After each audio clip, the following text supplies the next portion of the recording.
Trump decried the court's ruling that invalidated most of his tariffs. Very unfortunate ruling. But the president vowed to continue tariffs through different statutes. Because we finally have a president who puts America first. Trump also said he will not back down on his military threat against Iran. I will never allow the world's #1 sponsor of terror, which they are by far, to have a nuclear weapon. While also saying his preference would be to solve the problem through diplomacy. This morning, Iran labeled the president's claims big lies. Virginia's new governor, Abigail Spanberger, took on his border policy in the Democratic response. Our broken immigration system is something to be fixed, not an excuse for unaccountable agents to terrorize our communities. The president spoke for an hour and 48 minutes. That's 11 minutes longer than the old record set by former President Clinton.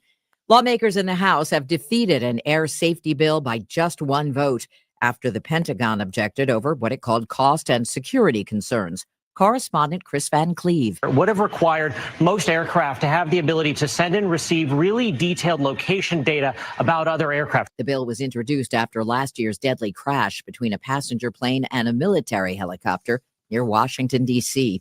The leader of a prestigious brain institute has handed in his resignation over his friendship with Jeffrey Epstein. Richard Axel is quitting as co-director of a neuroscience institute at Columbia University. The New York Times reports the Epstein files show he was a frequent guest at Epstein's home in Manhattan. In a statement, Axel said it was a serious error in judgment to associate with Epstein. And the Wall Street Journal reports Bill Gates apologized to the staff of the Gates Foundation during a town hall Tuesday, saying it was a huge mistake to spend time with Epstein. He admitted he'd brought Epstein into meetings with Foundation executives, but insisted he did nothing illegal. Christopher Cruz, CBS News. The Louvre Museum in Paris, home of the Mona Lisa, has a new director after the crown jewel heist in October. Reporter Brad Gibson. Christophe Larabeau is expected to take over as head with the job of improving security, and he'll have a challenging job getting the Louvre's credibility restored. The previous director resigned this week. Dow futures are up 107.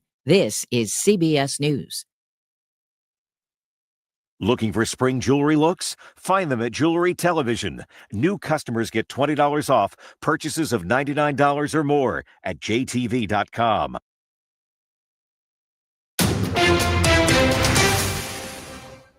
Let's get you updated on news and weather and traffic. It's 6:03, and right now it's cloudy, 38 degrees. I'm Debbie Monterrey. And I'm Tom Ackerman. KMOX continues to follow developments with St. Louis County's enforcement of removing video lottery games in businesses with liquor licenses. However, County Executive Sam Page wants the council to approve 2 new hires. Those jobs would be for inspectors in the Revenue Department. Dr. Page says 400 letters have gone out advising those businesses of the county's ban and a recent federal court ruling reinforcing they are illegal accepting casinos statewide. While the county council is determining whether or not they'll fund these 2 new positions, we will use inspectors from our code enforcement division and problem properties, and they have helped the Department of Revenue in the past. Page adds businesses applying for a new or renewal liquor license will have to attest that they do not have any illegal gambling or video lottery game machines on the premises. Liquor licenses must be renewed yearly in St. Louis County. Maria Aquina, KMOX News. When did the county executive become the chief law enforcement officer of St. Louis County? That is Councilman Dennis Hancock reacting to Page's request for more liquor officers following the federal court ruling that labeled gray market video lottery terminals as illegal gambling. The county executive threatened to pull the liquor licenses of 400 local businesses if those machines weren't removed immediately. Hancock, who is running for county executive himself, argues this aggressive enforcement is a return to a pattern from COVID. This is another example of Dr. Page's war on small businesses. I have no idea why he hates small business so much, but this is just another example of it. Wesley Smith of VFW Post 2184 told the council the loss of the machines would take away more than $10,000 a month in profit. The NAACP of St. Louis City is calling for a federal investigation following the death of a man on Metrolink property, saying the man was a diabetic who used Metrolink to get to work and that Metro left him there to die. KSDK reports 60-year-old Derek Hodges was found dead on a bench last week near the Union Station Metrolink platform after he was forcibly removed by security. Metro police say Metro Security called 911 to request assistance in removing Hodges from the Union Station platform. That was on February 16th around 1 a.m., and 10 minutes later, they say Metro Security canceled the request for assistance. Students and staff at Washington University's Danforth campus had to shelter in place for about an hour and a half yesterday. WashU and St. Louis police searched buildings and determined that the threat was not credible.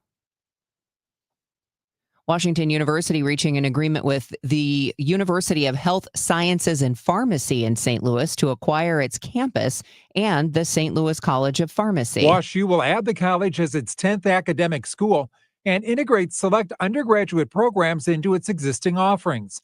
Pending regulatory approvals, St. Louis College of Pharmacy will become a part of WashU following the 2026-2027 academic year and will remain at its current location.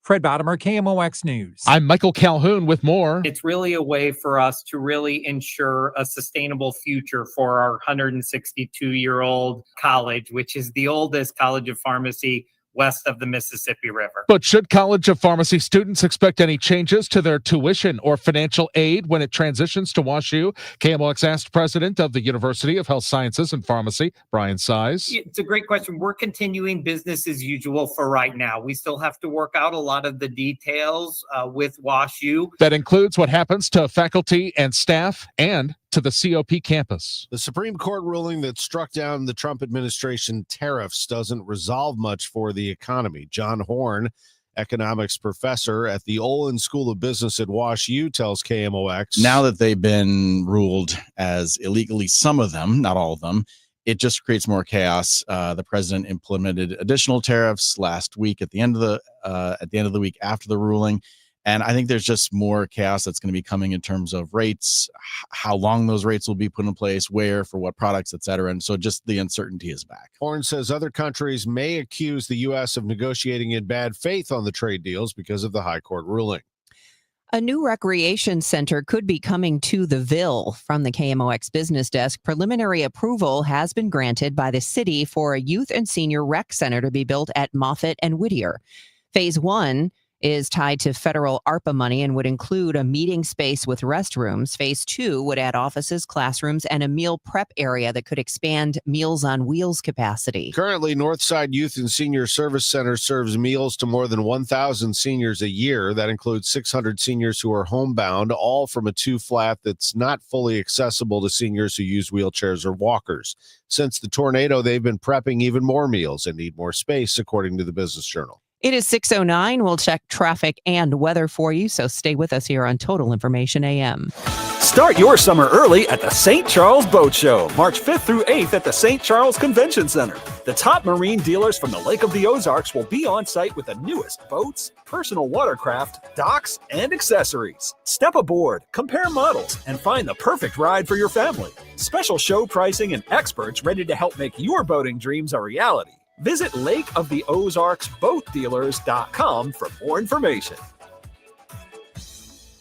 Meet Linda. She's stuck in a school pickup line, thinking about what to make for dinner. Are the kids' practice jerseys clean? If she sent out that last email before leaving work. But you know what she's not thinking about? Her HVAC system. Linda is a preferred partner with Air Comfort Service Heating, Cooling, and Installation. Members get 2 HVAC system checks per year. We clean and inspect your HVAC systems at each visit. Partners also get priority service and exclusive discounts starting at just $19 per month. Life is chaos, but with Air Comfort Service, you'll have peace of mind with your HVAC system. Visit aircomfortservice.com today. After all, comfort is our middle name. Straight Talk Wireless presents Pickup Truck Wisdom. Trust is earned. That's why I've stuck with Straight Talk. Same price as 2009 on Verizon's 5G network. Cause shoot, anyone can make a promise. Keeping it for years, that means something. Now plans starting at $25 a month with 4 lines. Find us at straighttalk.com and Walmart. Straight Talk Wireless. Straightforward. Always. Same price claim applies only to the base monthly price of our $45 plan from October 2009 to present. Oh, could this vintage store be any cuter? Right? And the best part? They accept Discover. Accept Discover? In a little place like this? I don't think so, Jennifer. Oh, yeah, huh? Discover's accepted where I like to shop. Come on, baby, get with the times. Right. So we shouldn't get the parachute pants? These are making a comeback. I think. Discover is accepted at 99% of places that take credit cards nationwide, based on the February 2025 Nielsen report. This hour of Total Information AM is sponsored by Gamma Tree Experts. Hey, Roger Brand, what's the latest? Overhead Door Company of St. Louis Traffic Center. Well, it looks like the train's finished crossing at Monsanto, Tom. Southbound is completely thinned out. Of course, more folks this time of day are going northbound Route 3, so it's still bumper to bumper just north of Judith, headed up to Monsanto, but it'll thin out pretty quickly, I would think. If you're headed that way, I wouldn't worry about it, but right now you do have delays, but again, it should thin out fairly quickly. Other than that, there's just a hint of a slowdown north of Bayless. This looks a little busy there on northbound 55, and there's still that brief slowdown on eastbound 70 just immediately east of Warrenton. Otherwise, the rest of these interstates are pretty much wide open for you so far this morning. Next update at 6:20 from the Overhead Door Company of St. Louis Traffic Center. Clouds and some sunshine today with a high of 55. It'll be rather cloudy tonight with a couple of passing showers, the low 36. Clouds will give way to sunshine pretty quickly tomorrow, the high 56. Mostly sunny and noticeably warmer Friday, high 71. From the Saliga Heating and Cooling Weather Desk, I'm AccuWeather meteorologist Joe Lundberg on 104.1 FM KMOX. Right now, we have mostly cloudy skies. It's 38 degrees in downtown St. Louis. It's 6:12. A 41-year-old man is arrested in connection to a fatal West End shooting from earlier this month. St. Louis police say the suspect has been charged with first-degree murder, among other felonies. Officers were called to a shooting in a West End neighborhood February 2nd, where they found 59-year-old Timothy Rice dead from a gunshot wound inside his minivan. Detectives have not yet released the suspect's name.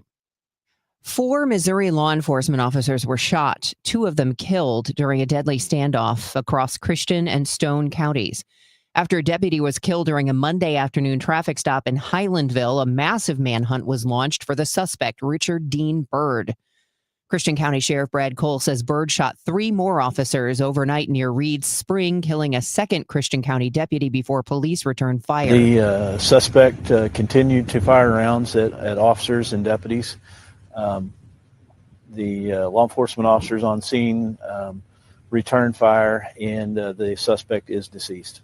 The St. Louis County Revenue Department has suffered around $2 million in cuts because of budget shortfalls. KMOX reported yesterday that the county executive wants to hire 2 inspectors for the department. It requires the council to approve funding for the positions, and County Executive Dr. Sam Page has made the request. The new jobs will be to handle liquor license inspections, especially since they've had to enforce laws that prohibit video lottery games at businesses with liquor licenses. Page says it goes way beyond, though, liquor licenses. We face significant cuts that we're struggling to even get the bills that we receive for people paying their taxes. We're struggling to get them opened and processed promptly because of the cuts. We're struggling to get the senior tax freeze applications processed because of staffing cuts. And we've asked people to work overtime. And because of those cuts to the Department of Revenue, we've had to reduce the county operating hours and close early at 3:30. And we just started doing that a couple of weeks ago. Page says by closing early, that eliminates paying overtime. But if you're trying to pay taxes, the lines are long, but the wait on the phone is even longer. Maria Akita, KMOX News. Another fiery night at the St. Louis County Council. For you to allude that this council is doing anything that is unethical or illegal is despicable. That is Shalonda Webb shooting back at a county executive Page for his accusation that the council is contaminating the search for a new county headquarters. But council members are also alleging a deeper effort to muzzle staff. They claim the Page administration's aggressive crackdown on department heads has left council members unable to get basic factual updates on county operations. You put them in the crosshairs. It made it a situation of them against us. And that's never the case. When they are forced to lie, when they are held in meetings for hours and hours to prep before they come and speak to this council instead of just being able to tell the truth. You are creating a toxic, or you have created a toxic environment. Chairwoman Britta Days vows the council will not be bullied out of its charter-mandated oversight of all county leases. I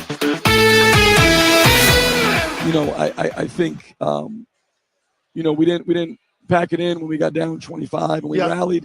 we cut it to 11 late. We have a chance to get it. We get a stop, have a chance to get a rebound and run. And Keontae Jones beats us to a loose ball. We have inside position, just takes it out of our hands, lays it in, and one. We have another chance to cut it back, and Letang misses, gets his own rebound back, gets fouled, 2 free throws. They only got 5 offensive rebounds, but 2 massive ones. Yes. In late game. And again, doesn't mean we win the game, but there's about 4 minutes to go, maybe 3:45-ish. You wanted to give yourself a chance. Yeah, you get a rebound, you're down 11, you come down, you cut it to 9, cut it to 8. That is head coach Josh Schertz with Bob Ramsey at Earl Austin Jr. last night after losing by 15 to Dayton, 77-62, describing the comeback almost in the second half. Problem is they let too much go against them in the first half, and SLU has made a habit of this. They have soft first half games and better second half rallies. This time, Dayton too tough, too strong, and certainly was seeking revenge after losing by 31 last month at Chaffetz Arena. Dayton wins 77-62, beating 23rd ranked SLU, handing them another A10 loss. The Billikens right now have a 1-game lead over VCU as we head down the stretch. 3 more games for SLU on the schedule. They play at home against Duquesne and then Loyola and go to George Mason before the Atlantic 10 tournament. Missouri, meanwhile, with a huge win for its NCAA tournament hopes. The Tigers beat Tennessee 73-69. 22nd-ranked Volunteers lose at Mizzou Arena.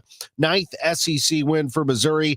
At this point, 10 should easily be enough for them to get into the NCAA tournament. They're 3-1 at home against AP top 25 teams. 21st ranked Miami of Ohio won again, 74-64 over Eastern Michigan. The Red Hawks are 28-0, the only undefeated team in Division I college basketball. Now to baseball. Thomas Sajaci is looking to turn into the Cardinals' next super utility player as he takes a crash course this spring on learning to play the outfield. We've yet to see him play out there in a Grapefruit League game, but manager Oliver Marmol says it's going to happen soon. I'd like to see it once, at least. Our options at short, obviously you have JJ and Sajaci and Fermin, and we'll see a combination of all those guys. But I'd like to see Sajaci there today and then in the outfield and then go from there. We have seen Sajaci play a strong defensive shortstop, and Marmol has a lot of confidence in his ability to play that position. From a skill set standpoint, he's got the ability and the tools to do it. Marmol also thinks we'll see more power from Sajaci when he stops swinging at as many pitches outside of the zone. It's hard to drive a baseball when you're not swinging at strikes. And that's a point of emphasis for him offensively. It's just we have to be able to shrink the strike zone. And if you look at Burleson, ability to make contact to a fault sometimes, like him shrinking the strike zone gave him a lot more success. Like Sajaci has to make it a point to do something similar where it's not as much chase. Sajaci will leave Cards camp soon as he will play shortstop for the Italian WBC team. In Jupiter, Florida at Cardinals spring training, Matt Pauley, KMOX Sports. Cardinals lost to the Nationals last night 6-1. They visit the Mets today at 12:10. I'm Tom Ackerman on the home of the Cardinals and Billikens, 104.1 FM, KMOX. Saving money is hard, but what's worse is when you save all year, hoping to use that money for a nice vacation, and then your AC unit dies and that money is gone. Now imagine yourself in retirement. Saved a nice amount, hoping to use it for fun. But every time you take money out of your 401k, you get hammered in taxes. It's a sad fact, but your number one expense in retirement may not be cruises and trips. It could be taxes. At the All Financial Group, we believe in keeping more of your money where it belongs, with you. Join the All Financial Group for their Taxes in Retirement Seminar, Tuesday, March 10th and Thursday, March 12th. Fund your retirement, not Uncle Sam's. You must qualify to attend. Call today to reserve your spot, 636-230-8824, or go online to yourmoneymattersstl.com. And services made available through Impact Partnership Wealth, LLC, IPW, a registered investment advisor. Neither the firm nor its agents nor representatives may give any tax or legal advice. Individuals should consult with a qualified professional for guidance before making any purchasing decisions. It seems like this weather is going to continue. The cold weather is going to continue here in St. Louis and Illinois for the foreseeable future to finish out the winter. Now, if you have been unlucky or you don't want to wait till you're unlucky and you need your furnace fixed or even replaced, call me. We can get you a furnace next day. Sometimes we, depending on the manufacturer, it's not us, but just depending on the manufacturer, if they have the parts available and here in St. Louis or Illinois, we can get you that day. But either way, if you're having problems with the furnace or you want to prevent problems with your furnace, call me, Bart Inman. One easy number, the easiest number in Missouri and Illinois, just one number. That number is 314-293-2600. Again, 314-293-2600, or on the internet, it's Bart Inman. That is Bart with a B, Inman with an I.com. God bless. Now the news at 9, The Talk. The Chris and Amy Show on 104.1 FM KMOX. It's 6:21. Let's get you caught up on your ride into work or school this morning and take a look at that forecast as well. Things are going to warm up a little before they get colder again, because that's what we do on this roller coaster February. Roger Brand joins us in the Overhead Door Company of St. Louis Traffic Center. Well, we got a little trouble right now on northbound Highway 55, a crash. It's hard to tell. It looks like it may. I see cars on the right shoulder. Northbound 55 north of Bayless is where we're talking about, but there may be some in the center lane too. It's from my vantage point, it's sort of hard to tell. So it looks like there is a lane block there on northbound 55. Again, it's north of Bayless, so I expect delays, a jam right now. Not any worse than it normally would be. Back through the Union Road overpass on northbound 55. Getting to that point, getting past that point, once you get around it, everything else is good to go. 70's cleared out in Warrenton. That slowdown we had eastbound is gone. There's a little slowdown southbound 61 south of Wentzville Parkway. On the Illinois side, it still looks good through the O'Fallon Fairview Heights area. Route 3 is pretty much back to normal through Monsanto now as well.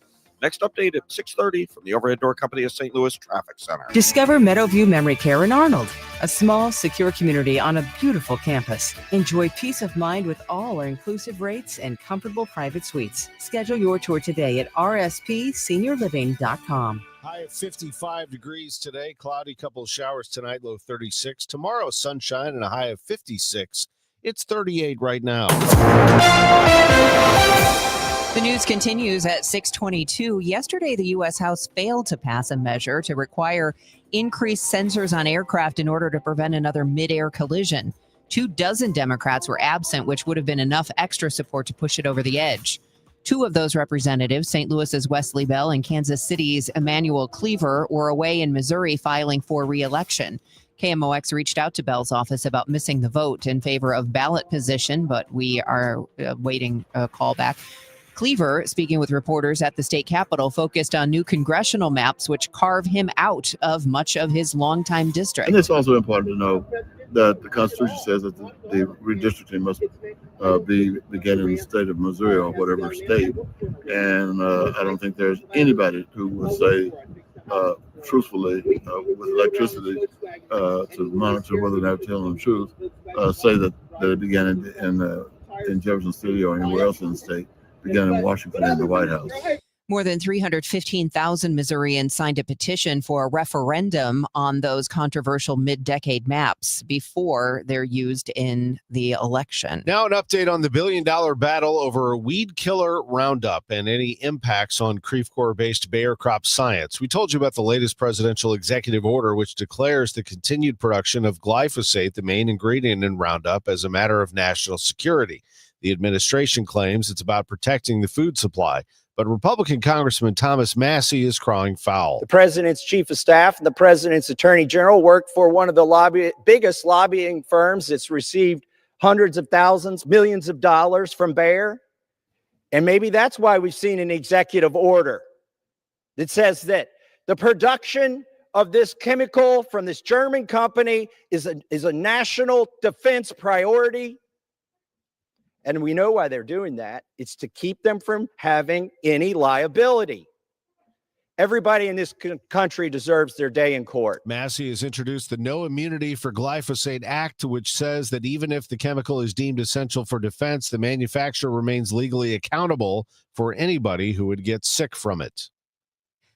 Illinois Senator Tammy Duckworth, a frequent critic of President Trump, accuses him of preferring chaos over care, corruption over compassion. She's talking specifically about the millions of people who have lost their health insurance. Or in some cases, like Jeremy from Carbondale, his health insurance premiums have quadrupled. We went from a $5,000 deductible to a $16,400 deductible. Illinois Senator Tammy Duckworth says it's hard to imagine the stress, the fear, or heartbreak of a healthcare crisis in the family. It could be one that they've experienced themselves or one that they were forced to witness. So a loved one suffered through an illness or an injury. It's that kind of worst case scenario. The last thing they need, the last thing they deserve is to be treated by their governments as if they're being punished for the sin of getting sick. Duckworth says President Trump happily has stripped away the tax credits that millions of Americans relied on for health care. Thanks to his bill, thanks to his apathy, thanks to his antipathy for his own citizens, countless folks' premiums for their health care are skyrocketing. Maria Aquina, KMOX News. Republicans in December talked about a narrow health care package expanding the availability of association health plans and what are known as choice arrangements, but the plan did not extend the enhanced ACA subsidies. The Illinois Education Association says, according to its new poll, 57% of Illinoisans report feeling worried about ICE agents targeting local students or staff.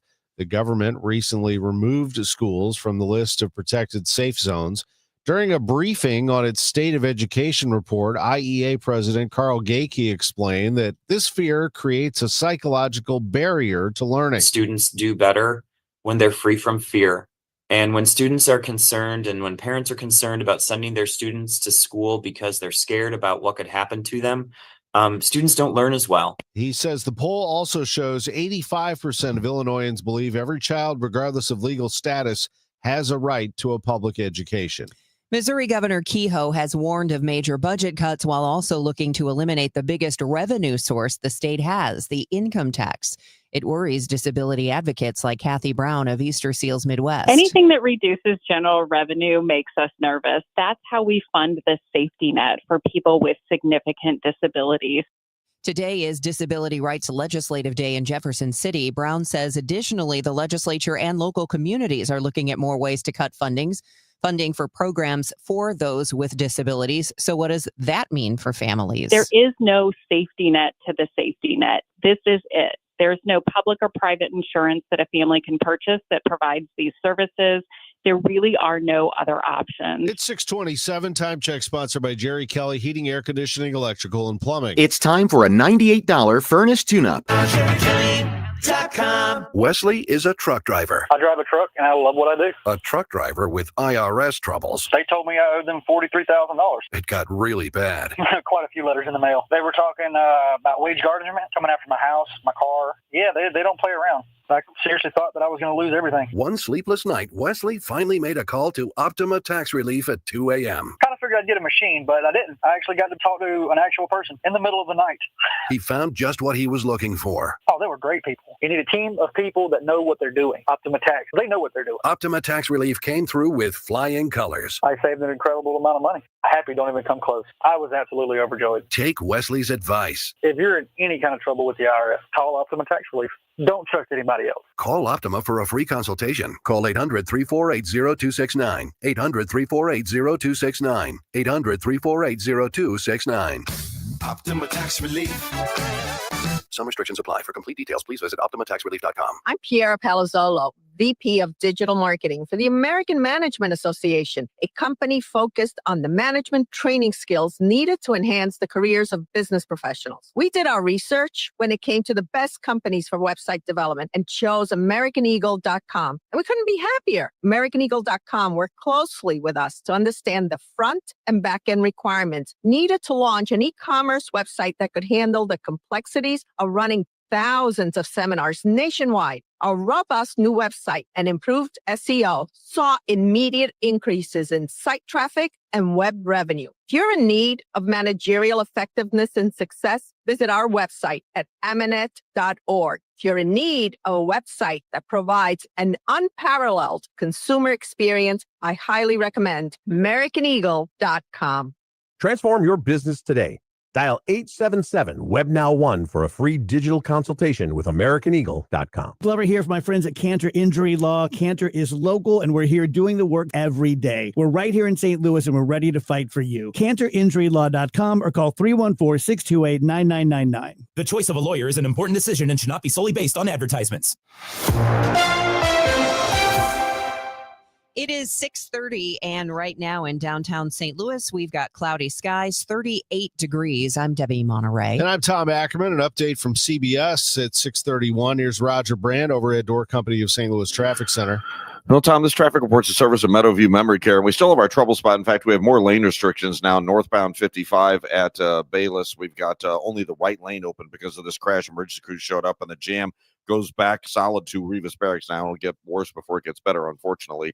Next update at 6:40 from the overhead door company of St. Louis Traffic Center. Intervals of clouds and sun today, high 55. Cloudy with a couple of showers, low 36. Clouds give way to sunshine tomorrow, high 56. Friday, warmer. Plenty of sunshine and a high of 71. Currently, it's cloudy, 38 downtown at the Arch.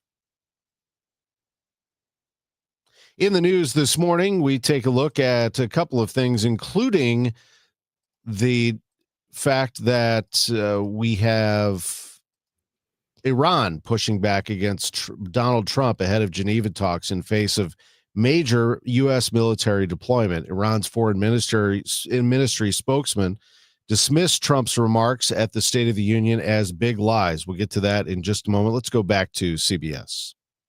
CBS News special report. In the first State of the Union address of his second term, President Trump boasted about the economy. Our country is winning again. In fact, we're winning so much that we really don't know what to do about it. He clashed with Democrats on who was to blame for the partial government shutdown and ICE tactics. My preference is to solve this problem through diplomacy.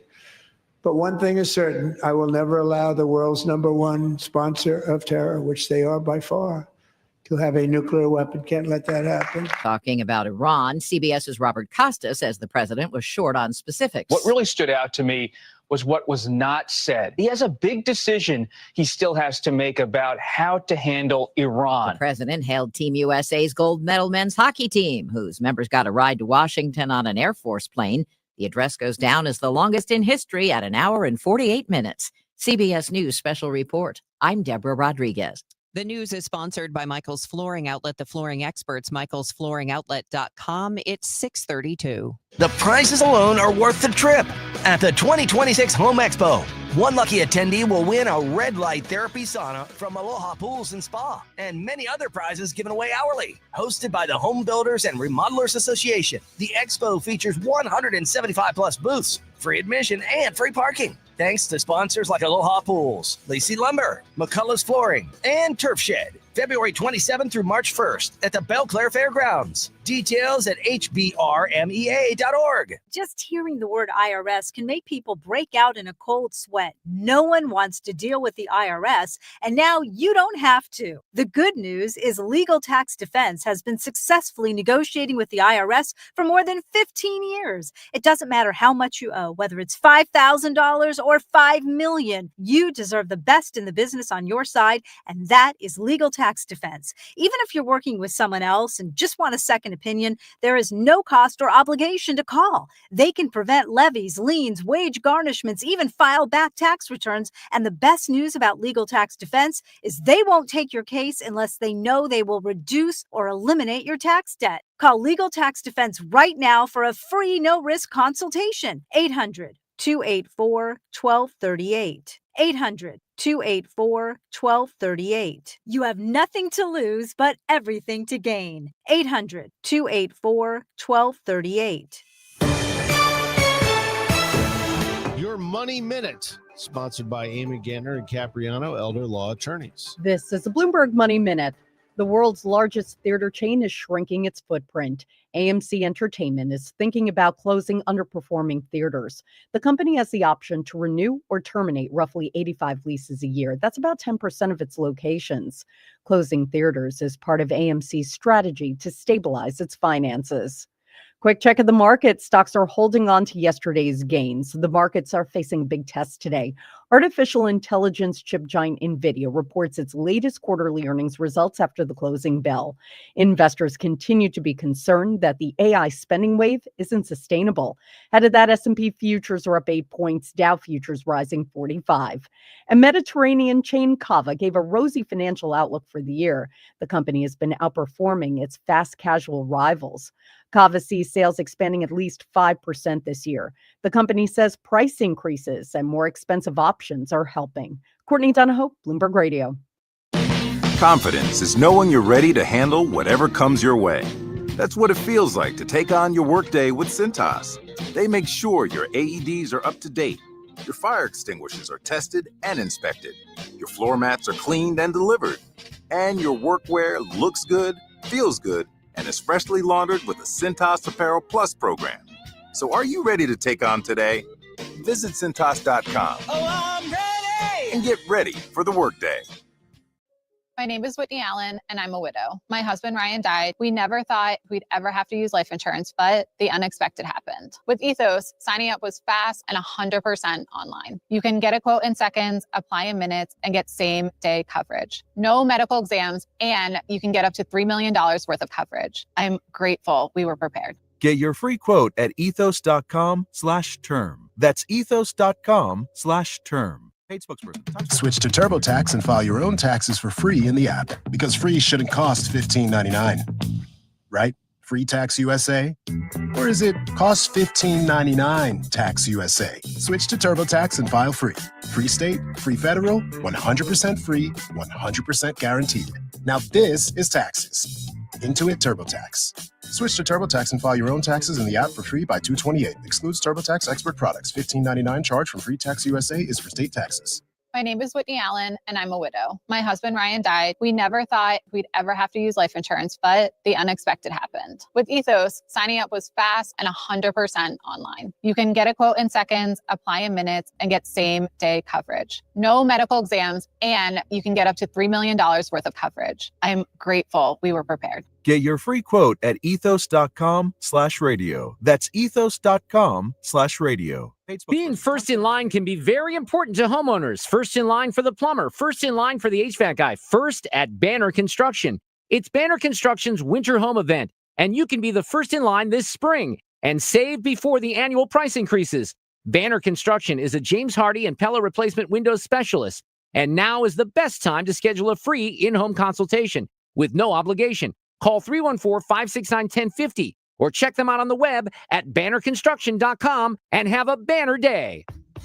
Nothing makes a gathering great like Eggland's best eggs. They're just so delicious with better nutrition, too. For us, it's eggs any style, as long as they're the best. Eggland's best. Better taste, better nutrition, better eggs. It's exhibition preseason baseball today as the Cards take on the Mets. Pre-game 12 noon, first pitch 12:10. And you can hear the game streaming on Cardinals.com. It is now 6:38. We'll have traffic and weather for you in 2 minutes. Iran pushing back against Trump ahead of Geneva talks.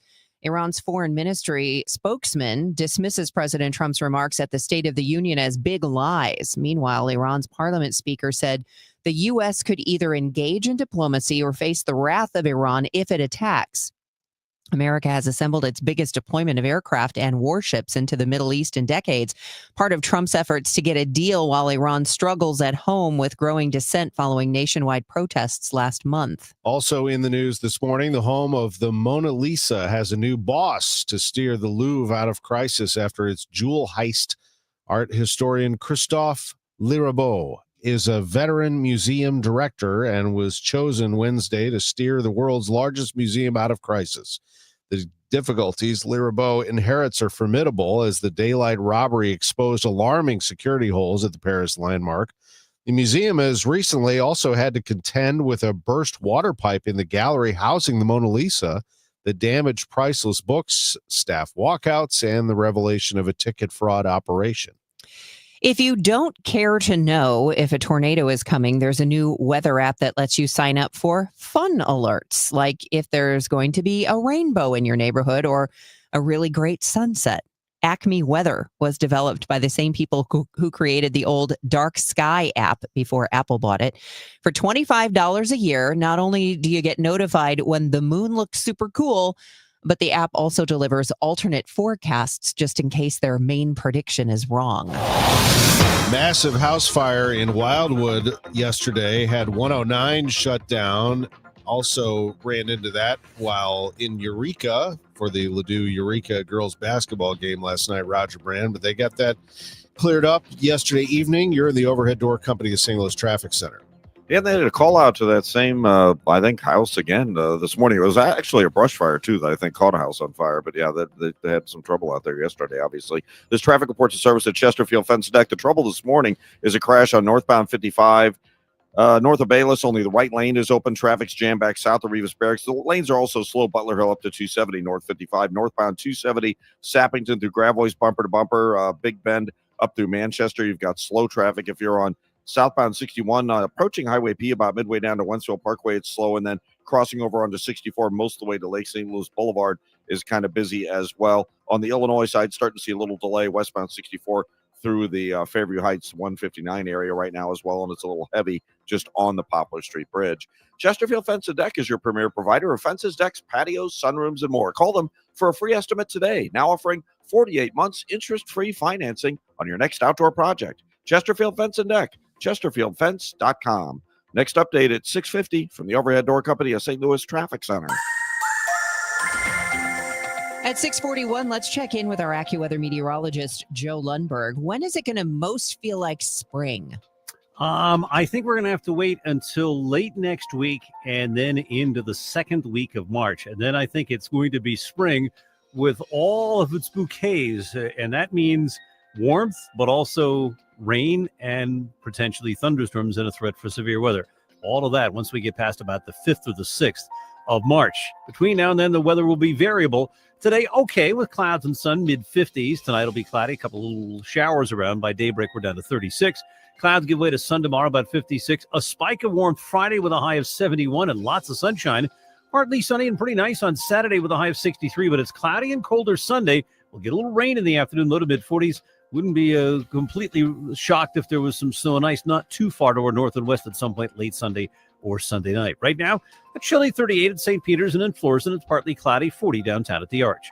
From the Saliga Heating and Cooling Weather Desk, I'm AccuWeather meteorologist Joe Lundberg on 104.1 FM KMOX. Thank you, Joe. It's 6:42. A St. Louis economist says last week's Supreme Court ruling striking down Trump administration tariffs has created more uncertainty. Speaking on Total Information AM, WashU's John Horn says last year there was a lot of fear that U.S. tariffs would destroy the global economy. One of the surprising things when we look at 2025 is that imports actually increased. And some of it was at the beginning of the year to avoid the tariffs before they were put in place. But there were increases in imports at the end of the year because that's where we import stuff from. Like the stuff we need to buy, a lot of it is made overseas, and you can't just overnight start manufacturing stuff in the United States. He adds things had settled in. Now he says countries and companies will be waiting to see what happens with rates, how long new tariffs may be in effect, and what products they'll impact. Megan Lynch, KMOX News. The NAACP of St. Louis City is calling for a federal investigation following the death of a man on Metrolink property.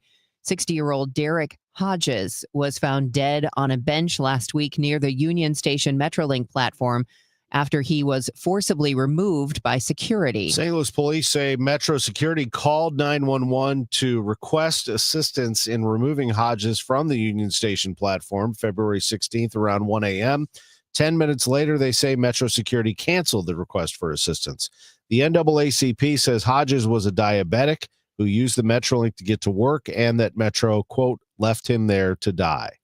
A Metro East man is jailed, charged with robbery and making a terrorist threat at the Godfrey Schnucks Monday night.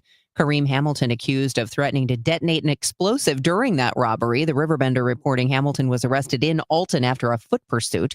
Investigators found evidence from the robbery, but no explosives. A 29-year-old man has died at the Potosi Correctional Center. Missouri's DOC reports the death of Aaron Collier happened Saturday afternoon. An autopsy is being performed to determine the cause of death. Also, Last year was Missouri's most severe tornado season since 2011. KMOX's Megan Lynch spoke with National Weather Service meteorologist Melissa Delia on how residents should prepare for this year's season. In terms of the best place that you can possibly be is going to be below ground level, away from windows, under something sturdy. Think a staircase, a very sturdy work table. Delia says the region usually sees the most severe weather activity from March to May, but residents should create and practice a plan before any bad weather hits. We want to have multiple ways to receive warnings. Just relying on outdoor warning sirens is going to mean that you're going to miss those warnings sometimes, because warning sirens are not meant to be heard indoors. 77-62, 5 seconds left. And that'll be the final score. 77-62. Bob Ramsey with the call on KMOX last night. SLU loses at Dayton, 77-62. A tough one for Coach Josh Schertz. Never could get that team going. Under 4 media, are you in great shape? No. Do you have a chance? Yes. But then they make the layup and one, and they go back up, count them as free, they go up 13. And, every time we had a chance to pull back. But again, it goes back to, no force offensively. They just absolutely flattened us out with their physicality and their switching. The two guys who got downhill were Kellen and Dion. And those why, they had 39 of our 62 points, with just getting downhill. Getting to the NCAA tournament is one thing. Getting through the tournament field is another. If they're not playing with physicality, they're going to have a tough time. SLU plays at home against Duquesne on Saturday, next week against Loyola at home and at George Mason before the Atlantic 10 tournament. Meanwhile, Missouri with another key win. They get it done at home against 22nd ranked Tennessee, 73-69. With that, Mizzou now with 9 SEC wins, one away from the magic number of 10 that would get them into the NCAA tournament by all accounts, although this win over another ranked team could pretty much do it for them. 21st ranked Miami of Ohio, still undefeated. They're 28-0. They won at Eastern Michigan 74-64. Let's turn our attention to baseball. KMOX's Matt Pauley. Cardinals pitcher Tink Hintz makes his Grapefruit League debut, throwing one scoreless inning with a strikeout. Hintz's injury history has limited him to just 257 pro innings over parts of 5 minor league seasons, but his stuff has always played well when healthy. Manager Oliver Marmol is just happy to see him in a game. Just to see Tink out there and healthy and attacking with the fastball. Got the punch out with that curveball, I believe. He's had some good sliders, but overall, just good life to it. I thought he competed really well. Hence pitched one scoreless inning. Cardinals lost 6-1 in West Palm Beach against the Nationals. Now to soccer. KMOX's Jen Cease with the latest. Coming off their 1-1 tie with Charlotte at home, St. Louis City SC is already looking ahead to the next challenge. Coach Johan DeMay says the first game gives the team a solid foundation to build on. I thought for a first game, that gives us a good starting point in terms of what we've worked on the previous 6 weeks. So a lot of positive to build on, and I'm excited to get into week 2 with that starting point. The team's competitive mindset was on display at Tuesday training, with new players like Mamadou Mbake joining in to push for a spot in the lineup. Midfielder Miguel Perez showed significant growth, earning confidence from the coaching staff after a strong preseason and solid weekend performance. Wingbacks Rafael Santos and Conrad Vollum contributed effectively, though DeMay says there's room to be more aggressive in the attack while maintaining balance on defense. As City SC prepares to face San Diego this Sunday, the focus remains on improving their own game and reflecting on lessons for long-term growth over reacting to the specific opponent. Jen Cease, KMOX Sports. All City games can be heard on Y98 FM. I'm Tom Ackerman on the home of the Cardinals and Billikens, 104.1 FM, KMOX. Do you owe $10,000 or more in credit card debt or personal loans? With credit card debt at all-time highs, Debt Relief Advocates is urgently notifying consumers of debt relief now being made available, designed to aid consumers with out-of-control credit card debt. Those who qualify and enroll for this relief program may only have to pay back a fraction of what they owe. This is not bankruptcy or a debt consolidation loan. this is a relief program that credit card companies would rather you not know about, as it could end your debt nightmare and save you lots of money. Consumers owing at least $10,000 in credit card debt or personal loans can now take advantage of this debt relief as the cost of living skyrockets. For free information and to learn what debt reduction you may qualify for, simply go online and visit DRA.com or call 800-535-1582. 800-535-1582. Again, that's 800-535-1582. For 100 years, KMOX has been a part of St. Louis. Now, those moments live on, preserved, remastered, and ready to be heard again. Discover KMOX from the Archives, a podcast featuring classic audio from a century of service. Sponsored by Overhead Door Company of St. Louis, the genuine, the original. The KMOX for the Archives podcast, available now at KMOX100.com or wherever you get your podcasts. St. Louis, get ready.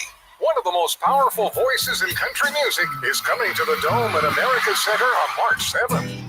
Zach Bryan, live in concert. It'll be fun, but those clouds, I'm telling you, baby. With the songs you know by heart. You can see now. One night, one stage, an unforgettable night of raw, honest music. Tickets available now at Ticketmaster.com. For more information, KMOX.com/events. Now the news at 1 the fun. It's the Dave Glover Show on 104.1 FM KMOX.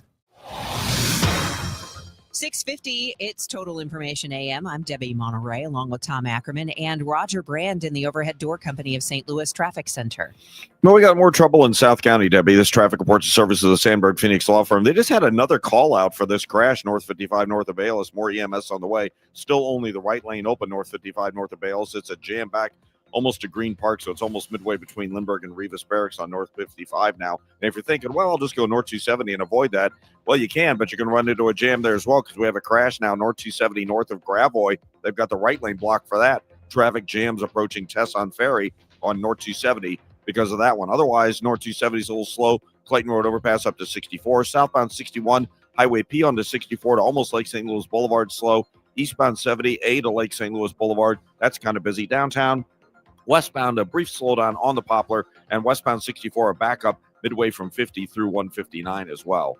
Next update at 6:58 from the Overhead Door Company of St. Louis Traffic Center. At Sandberg Phoenix, we're more than just a law firm. We're partners committed to you, your business, and your community. From family law to litigation, we're ready to serve. Visit SandbergPhoenix.com. The choice of a lawyer is an important decision and should not be based solely on advertising. Intervals of clouds and sun today, high 55. Joe Lundberg says a couple of showers tonight, low 36. Back up to 56 tomorrow and 71 with sun on Friday.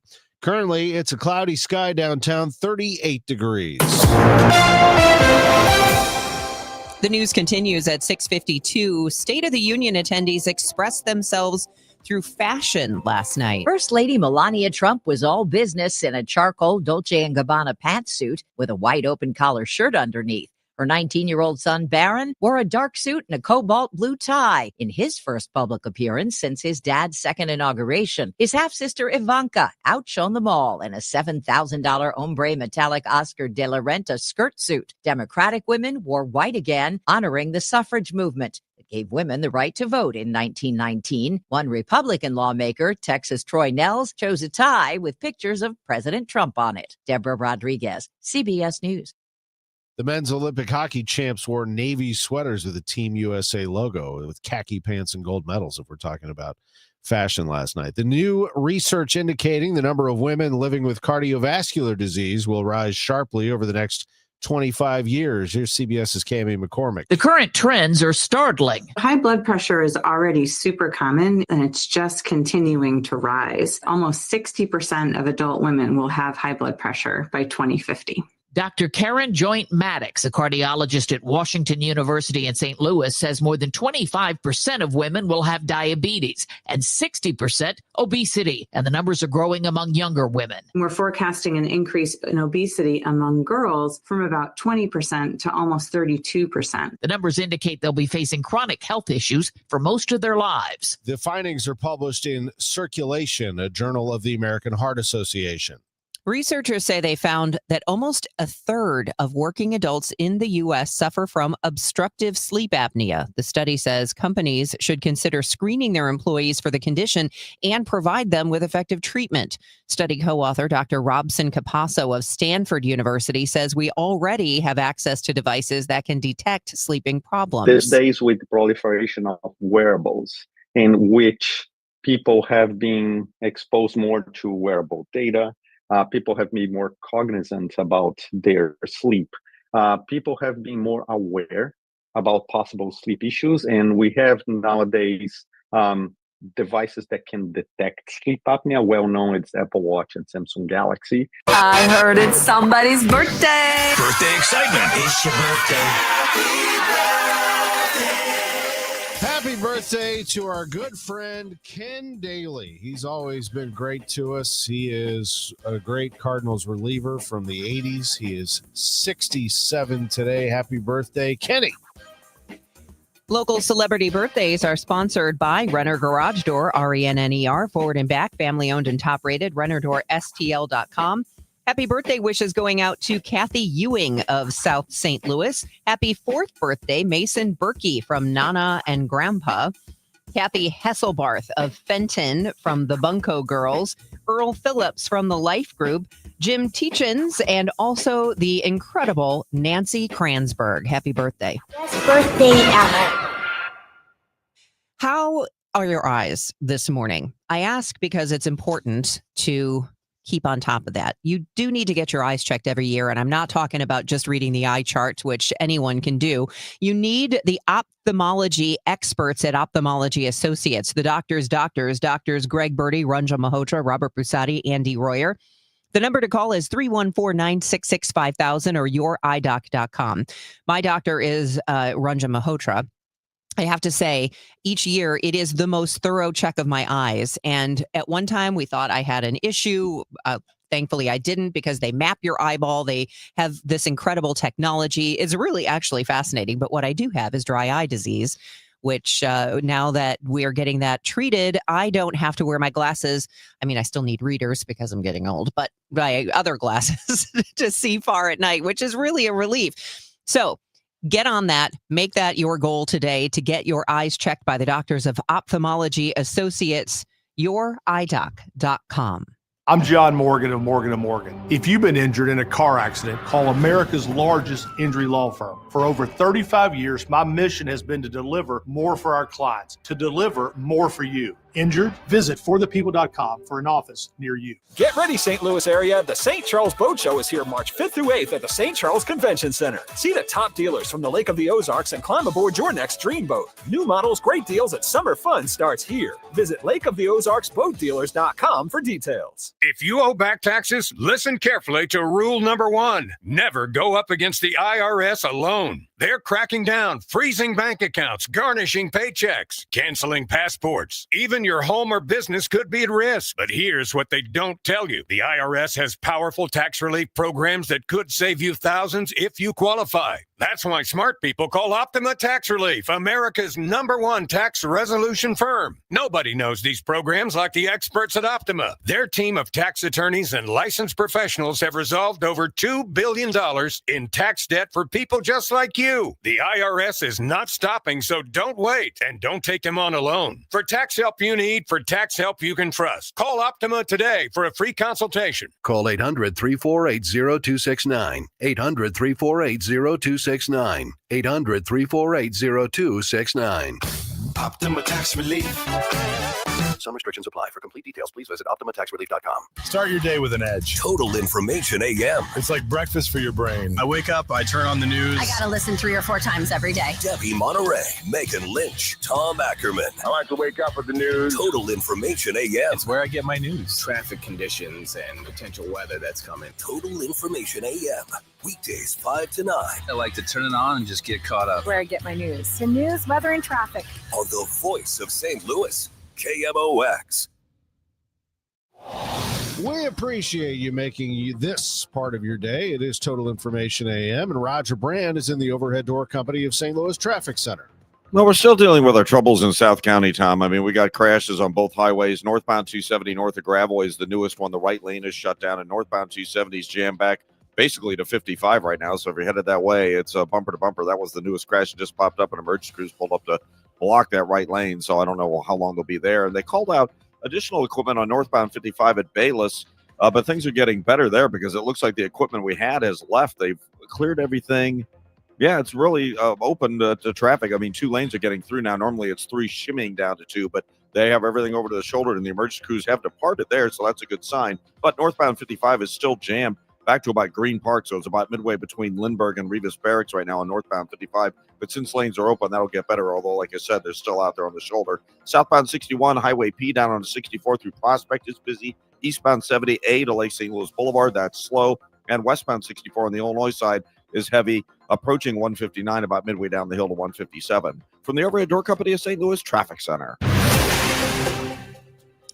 The NAACP of St. Louis City is calling for a federal investigation following the death of a man on Metrolink property. I'm Debbie Monterrey. And I'm Tom Ackerman. A big merger between 2 area universities. It's really a way for us to really ensure a sustainable future. I'm Michael Calhoun with the latest. This is AccuWeather meteorologist Joe Lundberg. Clouds and some sun today with a high of 55. We'll get a report from Jupiter from KMOX's Matt Pauley on the Cardinals and the Billikens. Oof, Dayton got them good last night. It's all at 7:15. It's 7. Celebrating 100 years of informing and entertaining. KMOX AM St. Louis. KMOX FM Hazelwood. The voice of St. Louis. This is CBS News on the Hour. Your home for original reporting. I'm Deborah Rodriguez. The roaring economy is roaring like never before. The president boasted about the economy, immigration operations, and foreign wins in last night's State of the Union address. Correspondent Nancy Cordes is at the White House. President Trump argued the first year of his second term was historic. We ended DEI in America. We gave you no tax on tips. Trump sought to put Democrats in a tight spot on immigration. If you agree with this statement, then stand up and show your support. The first duty of the American government is to protect American citizens, not illegal aliens. And you should be ashamed of yourself not standing up. His move prompted shouting from a small group of Democrats. CBS News chief Washington analyst Robert Costa. This is a president who does not often hold back, but you saw him trying to underscore patriotic themes, highlight Americans who have compelling stories of service to the country, while also taking on Democrats, calling them crazy, saying they're not addressing the issue of immigration or the economy. And you really see ahead of the midterm elections, this is a president who wants to be appealing to the center of the country. Virginia Governor Abigail Spanberger delivered the Democratic response. There's the cover-up of the Epstein files, the crypto scams, cozying up to foreign princes for airplanes and billionaires for ballrooms, putting his name and face on buildings all over our nation's capital. President Trump gave the longest State of the Union address in history. He spoke for an hour and 48 minutes, breaking the old record set by Bill Clinton. 25 days after she was kidnapped, there's still no sign of Nancy Guthrie.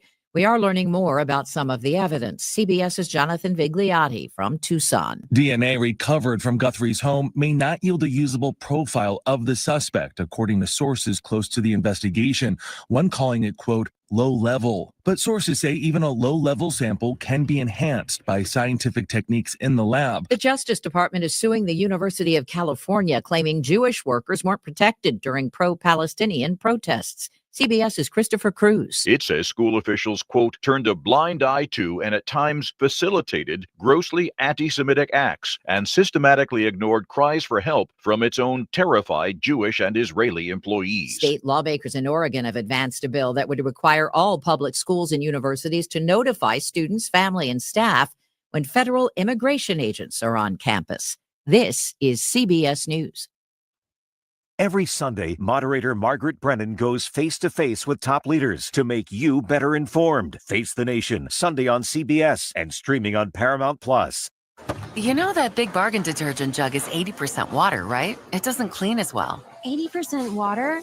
I thought I was getting a better deal because it's so big. If you want a better clean, Tide Pods are only 12% water. The rest is pure, concentrated cleaning ingredients. Oh, let me make an announcement. Attention shoppers, if you want a real deal, try Tide Pods. Stop paying for watered-down detergents. Pay for clean. If it's got to be clean, it's got to be Tide Pods. Water content based on the leading bargain liquid detergent. Jen, I didn't know you shopped here. Hey, I'm hunting for something fresh for spring. Oh, girl, skip them all. Jewelry Television has the best spring looks right now. JTV, way ahead of you. Just hit up JTV.com yesterday. Scored the cutest clover earrings, 2 tennis bracelets, and this gorgeous pearl ring. Right now, new customers get $20 off any purchase of $99 or more at JTV.com. Oh, and gold hoops and this turquoise bracelet. Just a couple things, huh? Maybe more than a couple.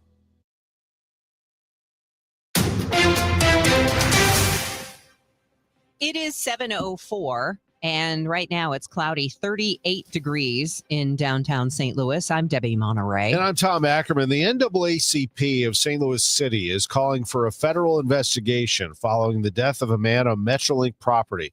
The NAACP says the man was a diabetic who used Metrolink to get to work and that Metro, quote, left him there to die. According to KSDK, 60-year-old Derek Hodges was found dead on a bench last week near the Union Station Metrolink platform after he was forcibly removed by security. St. Louis police say Metro Security called 911 to request assistance in removing Hodges from the Union Station platform around 1 a.m. on February 16th, but 10 minutes later canceled that request for assistance. A violent hours-long manhunt in southwest Missouri ended with a suspect dead and 2 sheriff's deputies killed in the line of duty. One deputy from Christian County that is deceased from this incident here. One other Christian County deputy that's shot with non-life-threatening injuries, and we have a Webster County deputy that's also shot with non-life-threatening injuries. Christian County Sheriff Brad Cole, Deputy Gabriel Ramirez was shot and killed Monday afternoon during a traffic stop. The suspect fled south towards Reed Spring, where an overnight gunfight claimed the life of a second deputy. The 2 other deputies are recovering from their gunshot wounds. A threat on the Washington University main campus yesterday morning turned out to be a false alarm. A shelter-in-place order was issued about 9 a.m., then lifted an hour and a half later after a search determined there was no threat. WashU is adding to its academic portfolio. Washington University has reached an agreement with University of Health Sciences and Pharmacy in St. Louis to acquire its campus and the St. Louis College of Pharmacy. Pending regulatory approvals, WashU will add the College of Pharmacy as its 10th academic school following the 2026-2027 academic year and integrate select undergraduate programs into its existing offerings. The College of Pharmacy will continue to operate on its current campus. Fred Bottomer, KMOX News. It's a challenging time for higher education with rising costs and decreasing enrollment leading to this acquisition. Brian Size, president of the University of Health Sciences and Pharmacy in St. Louis, says the deal includes both the College of Pharmacy and the entire UHSP campus, which is adjacent to WashU. So the College of Pharmacy will stay in its current location and continue to operate from there after the transition. The rest of the campus, it will really be up to WashU. He tells KMOX there's still a lot to be worked out, like pharmacy tuition at WashU and what happens to the staff. Programs other than pharmacy will be phased out for the most part after the 26-27 academic year, and transfer assistance will be offered, he says. Michael Calhoun, KMOX News. Budget cuts and lack of funding are presenting delays for St. Louis County residents, especially in the revenue department. If you are trying to pay taxes and you call on the phone, it's going to be a while before it's answered. And if you go in person, the lines are long. County Executive Sam Page talked about the problems yesterday, including trying to enforce liquor licensing and making sure businesses do not have video gambling machines. So what the Department of Revenue has been doing for inspectors is they borrow from code enforcement inspectors from the Department of Public Works. And that's what we'll have to do until we have people back in the Department of Revenue. Page requested from the council that 2 new inspectors be hired for the liquor and license enforcement. As of now, the Revenue Department has sustained around $2 million in budget cuts. From the KMOX business desk, a new recreation center could be coming to the Ville.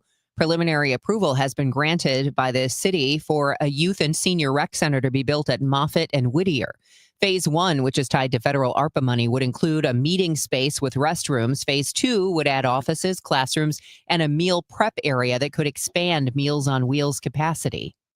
Currently, Northside Youth and Senior Service Center serves meals to more than 1,000 seniors a year. That includes 600 seniors who are homebound, all from a 2-flat that's not fully accessible to seniors who use wheelchairs or walkers. Since the tornado, they've been prepping even more meals and need more space, according to the Business Journal. It's 7:09. We'll check traffic and weather next. Hi, this is Charlie Brennan. You know, when you go to the Audiology Center, you'll see a doctor of audiology. And with us right now, Dr. Colleen Bosler. Dr. Bosler, what are some of the signs of hearing loss? Well, it's a number of things. Sometimes loved ones notice a person asking others to repeat themselves, or the television is too loud. What people tend to notice first with hearing loss is the loss of clarity. They can hear people talking, but they cannot always understand what's being said. That's because the hearing loss can cause you to miss certain consonant sounds, and those consonant sounds give us the detail to the word. A hearing aid can help bring back those details and give you a sense of clarity that you're missing. Dr. Colleen Bosler at the Audiology Center with 3 locations in the greater St. Louis area. Call for an appointment, 636-441-7470. Online, theaudiologycenterstl.com. Rhino Shield is far superior to even the best traditional exterior house paint. Rhino Shield is 8 to 10 times thicker than paint and comes with a 25-year transferable warranty. Rhino Shield is the only ceramic coating company that has been chosen by Disney, This Old House, and 3 times on HGTV's Curb Appeal, where every episode is concentrated on unpainted brick, bonds and seals to stucco, wood, hardy, block, color lock, masonite, and more. No better product for those steel aluminum sided homes that have become, chalky and tired looking. We coat sloped and flat roofs to extend their lives too. After 15 years, we've got a great reputation and a superior product. As long as it's affordable, why wouldn't you do it? Before you make the costly mistake of painting with traditional paint, you'd be best served to call Rhino Shield today. We are the experts and our evaluations are free. 877-25-RHINO or 877-25rhino.com. Tell them, ladies. Don't paint, don't Rhino, go Rhino Shield. Never paint your house again. Rhino Shield. This hour of Total Information AM is sponsored by Gamma Tree Experts. Let's go back to the roads. Roger Brand is in the Overhead Door Company of St. Louis Traffic Center. Well, Tom, we're still dealing with northbound 270 with this crash we have. I mentioned at the top of the hour, north 270 north of Gravois. Right lane still closed there. Traffic is backed up pretty much all the way back to 55 right now. A lot of folks have been taking Lindbergh. It's pretty heavy from Baptist Church up to Lindbergh High School, and it's jammed north of Gravois like Denny Road up to almost Watson. A pretty solid jam if you're looking at it as an alternate route. Of course, we had that earlier crash. It's still out there on the shoulder. Northbound 55 north of Bayless. Traffic is backed up north of Lindbergh in pockets up to that one. Again, the lanes are open, but it's still on the shoulder. And that jam I said on eastbound 70, I mentioned between A and Lake St. Louis Boulevard, there was, I can't tell if I think it's a minor crash. Anyway, it's over to the shoulder there as well, but traffic is backing up because of it. Southbound 61, Wensfield Parkway on the 64th. The Boulevard's busy. On the Illinois side, westbound 64 backs up west of 50 through 159 as well. Next update is 720 from the Overhead Door Company of St. Louis Traffic Center. It is 7:12, and it's going to be cloudy today with some sunshine and a high of 55. A couple of showers tonight with an overnight low of 36. Then clouds giving way to sunshine tomorrow with a high of 56. Check out Friday. Sunshine and 71 degrees. Enjoy it. It's back down to 63 on Saturday and into the low to mid 40s for Sunday. Currently, cloudy skies, 38 degrees in downtown St. Louis. It's 7:12. One of 2 women charged with assaulting nonverbal autistic children in the Pattonville School District is scheduled to appear in court this morning. Our partners at Fox 2 have more. Sharnita Thomas and Angelette Calhoun are both facing misdemeanor assault charges for accusations involving 3 nonverbal autistic children. According to court documents, one of the alleged incidents came from surveillance footage showing Thomas shoving a 7-year-old child, causing the student to fall on the floor. Court filings also say that Thomas shoved the same child into a closet and then blocked that child from getting out. The other woman charged is accused of pulling a 7-year-old child off a scooter and shoving the student to the ground. She's facing 1 misdemeanor assault charge, and her case remains pending. There's no safety net to the safety net. That's what Kathy Brown of Easter Seals Midwest is saying ahead of today's Disability Rights Legislative Day in Jefferson City. Governor Kehoe wants to eliminate the state's income tax, the state's major source of revenue, and slash state programs. Additionally, the General Assembly and local communities are also considering proposals that could potentially shrink local funding for some disability-related services. So people with disabilities are kind of under threat from multiple directions right now. Brown says this is it. There is no public or private insurance a family can purchase that provides these needed services. There really are no other options. She says their goal is to make sure lawmakers understand this. KMOX follow-up on video lottery games, VLTs, in businesses that hold liquor licenses in St. Louis County. Executive Director Sam Page wants the council to approve 2 new inspectors for the Revenue Department to enforce the liquor license regulations. Have these inspectors investigate the complaints that are coming into St. Louis County about VLTs. We'd also like to take a proactive approach and send these inspectors into convenience stores, gas stations, and other places that have a liquor license to make sure that they don't have VLTs on their premises. Page expects some liquor license holders to remove the video lottery games immediately, but he also expects some will test enforcement to see if they can fly under the radar. Maria Kina, KMOX News. Concerned about this. Dayton getting thumped at Chaffetz Arena last month. Would they come back looking for vengeance in this game last night at home against SLU? The answer was absolutely. They put it on SLU 77-62. They opened up a big lead in the first half, and SLU just could not catch them in the second half. SLU usually does that by knocking down threes, but last night only 5 of 21 from 3. Coach Josh Schertz with Bob Ramsey and Earl Austin Jr. We saw what they did to take away the three-point shot, although we did miss some open ones early. Other teams have tried that this year. Why were they better at it tonight? They were super physical on the ball. There was a lot of grabbing and holding that was allowed. I didn't think our shooters did a very good job of being physical and setting up the screens. I think there's a part of there was times we couldn't screen because they're grabbing and holding us, and they're pushing the screener, but they're also holding the guy coming off. But you've got to be physical enough if they're doing that to basically shove that guy and come off. And they allowed the officiating.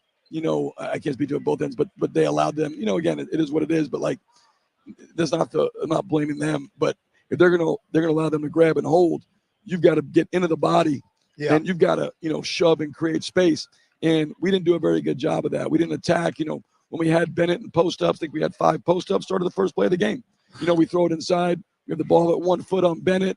Instead of just powering up and laying it in, we shoot a fadeaway, glance off the front of the rim. Robbie gets the ball at the front of the rim on Bennett. We miss a wide open layup. We get a charge. We get a second charge. 1 for Dion, 1 for Amari. So, we had 5 or 6 post-ups, didn't score on one of them in that scenario. It was just,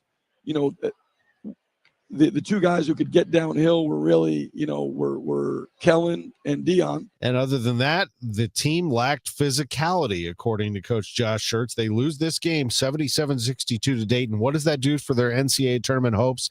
I mean, it doesn't kill the hopes by any means, but they can't afford another loss here in the regular season. They take on Duquesne on Saturday at home, Loyola next week at home, then they go to George Mason, and then the Atlantic 10 tournament. Still in play for the number 1 seed in the tournament. They have a 1-game lead on VCU, and remember, they swept VCU, so they own that tiebreaker if the 2 end up locked up at the top of the conference. Meanwhile, Missouri, they look good. They beat Tennessee 73-69 in Columbia. The 22nd ranked Vols go down.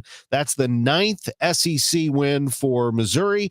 And with 10 SEC wins, they should be a lock for the NCAA tournament. They might already be after getting that key win yesterday. Now, a St. Louis Cardinals spring training report. Sponsored by St. Louis Composting. Composting, growing gardens, and making memories. And by Happy Roof, we always create happy endings on the voice of the Cardinals, KMOX. Thomas Saggese is looking to turn into the Cardinals' next super utility player as he takes a crash course this spring on learning to play the outfield. We've yet to see him play out there in a Grapefruit League game, but manager Oliver Marmol says it's going to happen soon. I'd like to see it once, at least.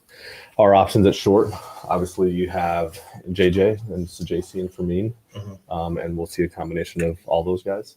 But I'd like to see Saggese there today and then in the outfield and then go from there. We have seen Saggese play a strong defensive shortstop, and Marmol has a lot of confidence in his ability to play that position. From a skill set standpoint, he's got the ability and the tools to do it. Marmol also thinks we'll see more power from Saggese when he stops swinging at as many pitches outside of the zone. It's hard to drive a baseball when you're not swinging at strikes. And that's a point of emphasis for him offensively. It's just we have to be able to shrink the strike zone. And if you look at Burleson, ability to make contact to a fault sometimes, like him shrinking the strike zone gave him a lot more success. Like Saggese has to make it a point to do something similar where it's not as much chase. Saggese will leave Cards camp soon as he will play shortstop for the Italian WBC team. In Jupiter, Florida at Cardinal Spring Training, Matt Pauley, KMOX Sports. Create the ultimate raised bed garden with St. Louis Composting. Our premium compost and soil mixes are perfect for filling the raised beds you'll enjoy building, and even better for growing fresh, homegrown veggies. Imagine harvesting your own tomatoes, peppers, and cilantro for fresh salsa the whole family can enjoy. And with delivery right to your door, getting started has never been easier. Visit stlcompost.com to order a convenient delivery from your phone in seconds, or stop by one of our 9 locations in the St. Louis area. St. Louis Composting, growing gardens and making memories. Did you see the forecast? Another huge storm is tracking right for us. I saw. Honestly, I'm not worried.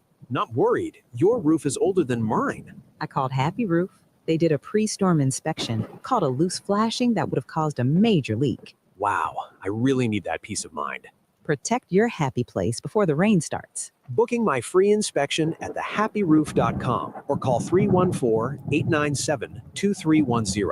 It's all about the happy ending. It is Zero Res's month of love sale. Not only is your carpet one of the biggest investments in your home, but it's also the biggest air filter in your home. If the carpet hasn't been professionally cleaned, you're breathing unhealthy levels of nasty dirt, dander, bacteria, and germs that keep recirculating again and again. Lucky for you, Zero Res is going to spread the love to you and your home. Get 3 rooms of carpet cleaned starting at just $119. Take $75 off your air duct cleaning. Book online at ZeroResSTL.com and say you want the KMOX special. The Missouri Valley Conference men's basketball tournament has been the showcase for buzzer beaters, madness, and championship glory. With nearly 5 decades of heart-racing excitement, it begins here at Enterprise Center. The 2026 State Farm MVC Tournament, presented by Credit Union One, Great Southern Bank, and SSM Health, tips off on March 5th through 8th. Celebrate 50 years of the Valley's postseason championship. Get your tickets now at archmadness.com. Total Information AM. The news continues on 104.1 FM KMOX. It is 7:21. It's time for us to check in with Roger Brand. He's in the Overhead Door Company of St. Louis Traffic Center. Well, we still got this crash on North 270, Debbie, north of Gravois. It doesn't look real serious, but EMS is on the scene, and they still have the right lane shut down. So northbound 270 is a solid jam back onto 55 as you're ramping on from North 270. That ramp backs up before you even get up on the overhead stretch. Again, up to this crash just north of Gravois. It's impacting eastbound 30. Mauer up the hill to 270 is a pretty solid jam. Lindbergh is busy coming up from Tesson Ferry, but it's a solid jam from Denny Road most of the way up through at least East Watson. If you're on northbound 55, that crash is still on the shoulder north of Bayless. Traffic is slow from south of Revis Barracks, and it jams at Revis. So the delays begin north of Lindbergh, but a solid jam Revis most of the way up to River de Pere because of that. Westbound 44, you got road work going on before Kings Highway. It's backed up pretty close to Grand out west. Eastbound 70, still some slow stuff east of 64 through Lake St. Louis Boulevard, where we had an earlier incident on the shoulder. Southbound 61, crossing over 64, you've got delays. Westbound 64, Hampton through Bellevue is a little slow. Westbound 64 slow on the Poplar, and it's also backed up westbound from 50 through 159. Next update is 7:30 from the Overhead Door Company of St. Louis Traffic Center. We have intervals of clouds and sun today from the Saliga Heating and Cooling Weather Desk. A high of 55, says Joe Lundberg. Cloudy, couple of showers tonight, low 36. Tomorrow, clouds giving way to sunshine and a high of 56. Hey, look at that. I see the sun in downtown St. Louis. We're looking at what's currently a partly cloudy sky, 37 downtown at the Arch. The news continues at 7:23. What's next for businesses, consumers, and the economy following last week's Supreme Court ruling striking down Trump's tariffs? The uncertainty is going to continue. John Horn, economics professor at the Olin School of Business at WashU. In some ways, the tariffs that were put in place last year had sort of settled in, and there was not absolute certainty, but it was a little bit more certain of what the levels were, what countries, how it was proceeding. Horn says many businesses are still trying to hold off passing on the costs of tariffs to consumers to try and retain a competitive edge. Megan Lynch, KMOX News. Also in the news this morning, political candidates flocking to Jefferson City to sign and put their names on the next election ballot. One of them, Kansas City Congressman Emanuel Cleaver, running for re-election while dealing with mid-decade redistricting. The change splits his urban district that now comprises all of Kansas City into 3 separate slivers, which each stretch into outstate. That's not how the system is supposed to work. In fact, we're setting a dangerous precedent by doing this. And ultimately, I think the whole state is going to be the victim. And that is because, things change. And so there's going to be a time in the near future when the balance will switch over to Democrats. I can assure you that retribution is going to be at the top of the agenda. Cleaver says he'd rather his current district remain unchanged so he can see the completion of projects he's championed since 2004. Is the U.S. government under siege by a local company? Outspoken Republican Congressman Thomas Massey says yes and is pointing the finger at Creve Coeur-based Bayer Crop Science. On the House floor, Massey alleged millions of dollars in lobbying are being used to buy a way out of the legal system for the makers of Roundup. This government is under siege. All 3 branches of this government is under siege by lobbyists and lawyers from a German company named Bayer. They spent over $9 million lobbying the executive branch and the legislative branch so that they don't have to be liable for any damages that their herbicide causes. President Trump last week issued an executive order praising glyphosate, the active ingredient in Roundup, and calling for more production of it. Bayer has consistently denied that its product causes cancer. It did just propose a $7.25 billion settlement to put an end to the claims. We've heard from Democrats that not extending the Enhanced Affordable Care Act subsidies is taking a toll on many Americans. Republicans, like Missouri Senator Eric Schmidt, voted against any extensions. That's resulted in healthcare premiums and deductibles soaring for some. One of Illinois Senator Tammy Duckworth's constituents is Jeremy from Carbondale. Jeremy's been forced to forego his own healthcare needs in the desperate hope of being able to continue covering the care that his wife, who is disabled, needs. Jeremy says his healthcare costs quadrupled. His deductible is now $6,400. I just went to the doctor for the first time this week and found out I have diabetes. The amount of money. I'm sorry. No, don't apologize. Take your time. I'm afraid that because of that, the testing, the x-rays that I got, I will never be able to pay for them. Senator Schmidt maintains ACA subsidies are a disaster for working families and adds they are a large subsidy for insurance companies. Another fiery night at the St. Louis County Council. For you to allude that this council is doing anything that is unethical or illegal is despicable. That's Shalonda Webb shooting back at County Executive Page for his accusations that the council contaminated the search for a new county headquarters. The council members are also alleging a deeper effort to muzzle staff. They claim the Page administration aggressive crackdown on department heads has left council members unable to get basic factual updates on county operations. You put them in the crosshairs. It made it a situation of them against us. And that's never the case.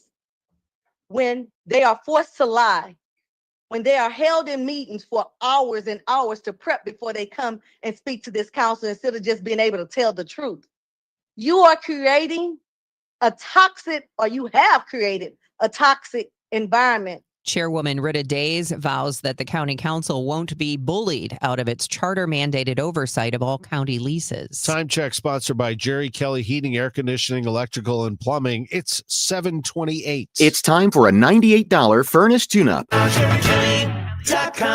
St. Louis Public Library, one of my favorite places. And in case you hadn't heard, we have a Facebook group chat.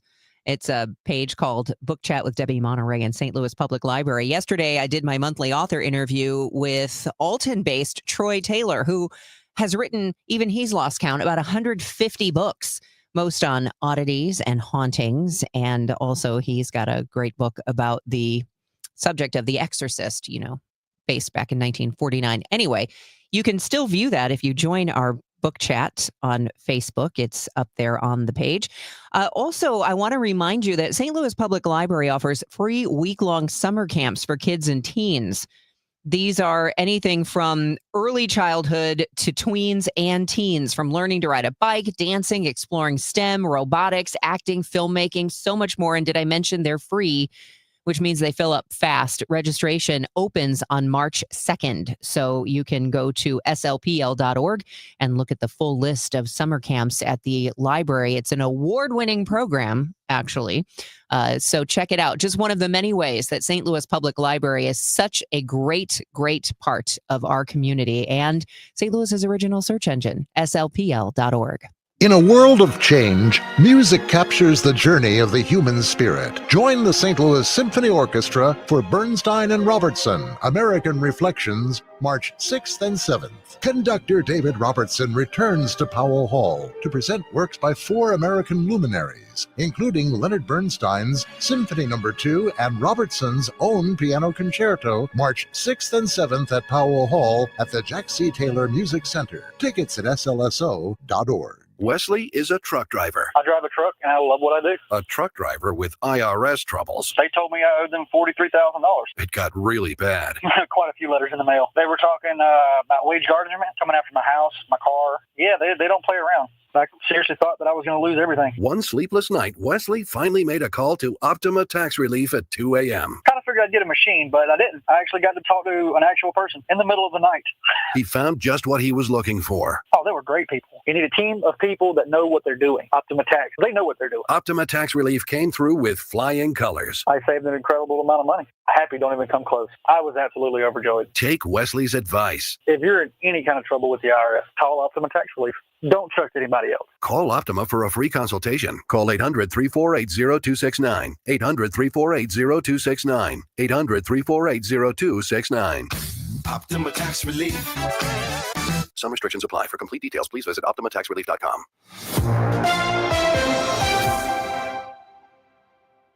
7:31, cloudy, 38 degrees downtown at the Arch. I'm Tom Ackerman. I'm Debbie Monterrey, and here's Roger Brand in the Overhead Door Company of St. Louis Traffic Center. Well, we still have this crash northbound 270 north of Gravois, blocking the right lane, so traffic is backed up all the way to 55, and northbound 55 still jammed south of Rivas up to road repair because of the earlier crash. Next update at 7:40 from the Overhead Door Company of St. Louis Traffic Center. Let's check in with CBS News. CBS News special report. The economy was front and center in President Trump's State of the Union address last night. Inflation is plummeting. Incomes are rising fast.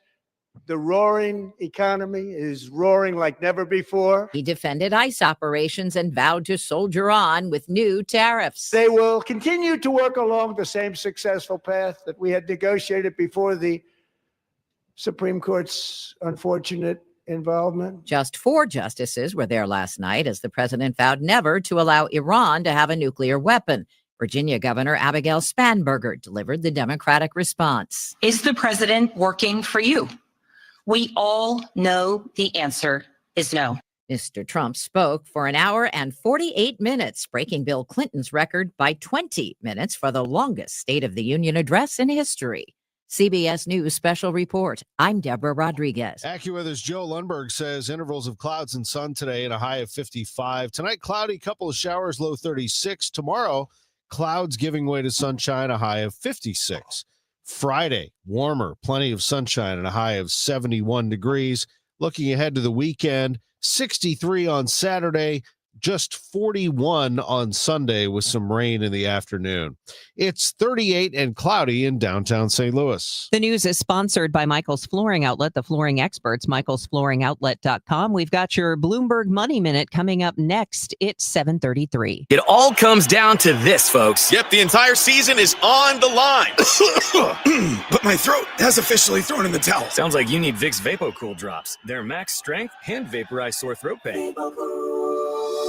Whoa! These VapoCool drops hit fast. Speaking of fast, did you just see that play? Yeah, he vaporized that ball. That pun should have come with a penalty. Vaporize sore throat pain with Vicks VapoCool drops. Use as directed.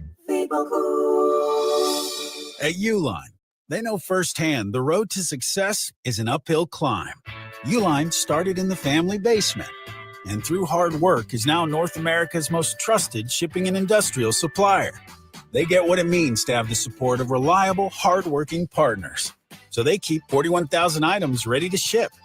Whether your company is still in a basement office or expanding cross-country, Uline will be there on your road to success. Visit uline.com. I was ordering food from our usual place for the big meeting. My VP said, "Please, God, no." For workplaces suffering with corporate catering deficiency, every day's a struggle. The food was always meh and over budget. Before Easy Cater, I thought that was normal. Easy Cater is designed to treat CCD with a huge variety of restaurants, help meet dietary needs, and stay on budget. Use daily. One platform lets you save time and thrive. Ask your web browser about Easy Cater or start an order at easycater.com. Hey, look at the time. It's 7:34. Let's check business, sponsored by Busey Bank, and get the latest from Bloomberg. This is a Bloomberg Money Minute. Half of America is struggling to pay their rent or mortgage. According to a survey from Redfin, 49% of folks say they have difficulty coming up with the money for their payments. The most common sacrifices people make to afford housing are eating out less and skipping vacations. Some are also missing meals and delaying medical treatments to make their housing payments. Checking on your money, the event of the day on Wall Street is this afternoon when chipmaker NVIDIA reports its earnings results. Investors have been increasingly nervous about the outlook for artificial intelligence. As we wait, stock futures are continuing to build on yesterday's gains. And Waymo is heading to Texas. The company has started offering its robo-taxi service in Houston, San Antonio, and Dallas. Operations are starting small, inviting select riders from the tens of thousands who have downloaded the app. Waymo has pledged to expand this year to more than 20 American cities. Courtney Donahoe, Bloomberg Radio. This is the Let's Revitalize Our Neighborhoods commitment. This is the Roll Up Our Sleeves and Pitch In commitment. This is Busey, where our commitment to strengthen our communities is a top priority. Through energetic, engaged volunteers, through monetary support, community leadership, and advocacy. Because Busey is more than a bank that does well, we're a bank that does good. Busey Bank, building business, growing wealth, since 1868.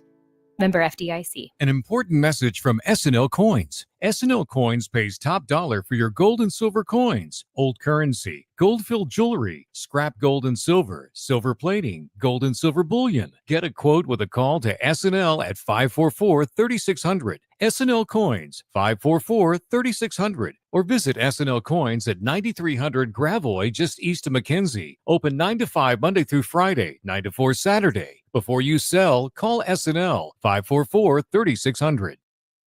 All right. It's going to be 71 degrees, at least for a day. It'll feel like spring. So you're already thinking how you're going to spend the spring and summer in your beautiful yard, which may not be as beautiful as you'd like. Call Chesterfield Fence and Deck.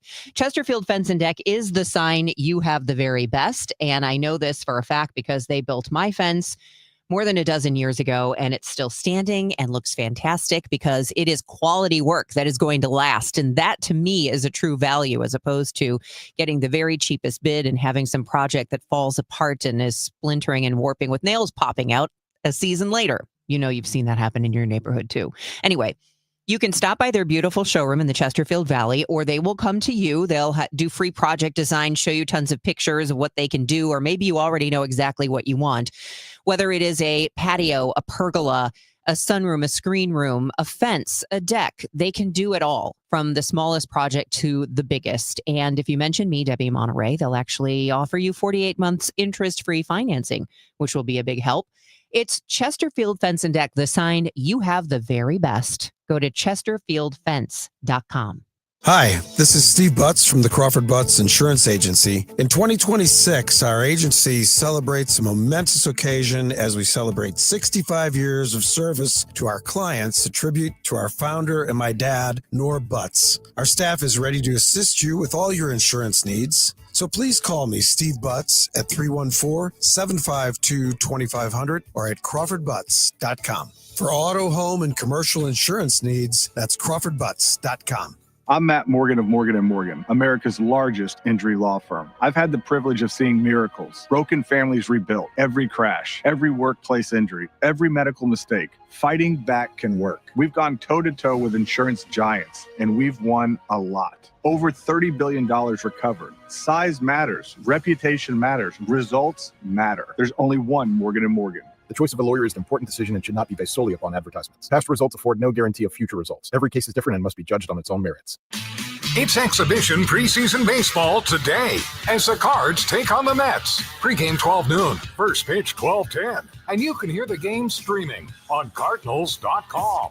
Yes, there's also a link at KMOX.com. Again, that is a streaming broadcast only today of the Cardinals and the Mets. Iran pushes back against President Trump ahead of Geneva talks in face of major U.S. military deployment. The foreign ministry spokesman dismissing Trump's remarks at the State of the Union as, quote, big lies. Meanwhile, Iran's parliament speaker said the U.S. could either engage in diplomacy or face the wrath of Iran if it attacks. America has assembled its biggest deployment of aircraft and warships into the Middle East in decades, part of Trump's efforts to get a deal while Iran struggles at home with growing dissent following nationwide protests last month. Let's get you a check of traffic and weather. We are still in that phase where one day it feels like winter, the next day it feels like spring, and you just never know which coat to wear. So we'll get you the update from our AccuWeather meteorologist in just a moment. But first, let's check the roadways with Roger Brand in the Overhead Door Company of St. Louis Traffic Center. County Deputy, this traffic report Service of Financial and Tax Strategies. The right lane's north 55 backed up Butler Hill to 270. All lanes are backed up again.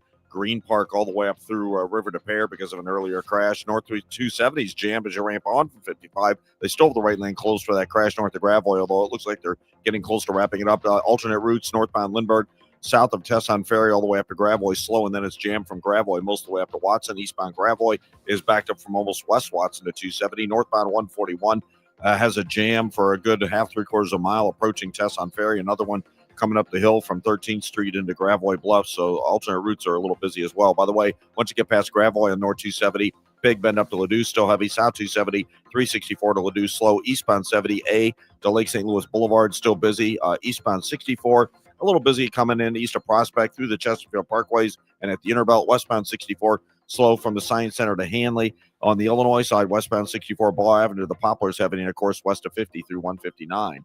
Next update is 750 from the Overhead Door Company of St. Louis Traffic Center. Retirement shouldn't feel like balancing a checkbook while blindfolded. I'm Gary Goldberg, and my team helps you see the big picture so you can retire younger, richer, and with less anxiety. Because guessing is not a strategy. Tune in to Wealth and Wisdom with Gary Goldberg Saturday mornings at 7 here on KMOX.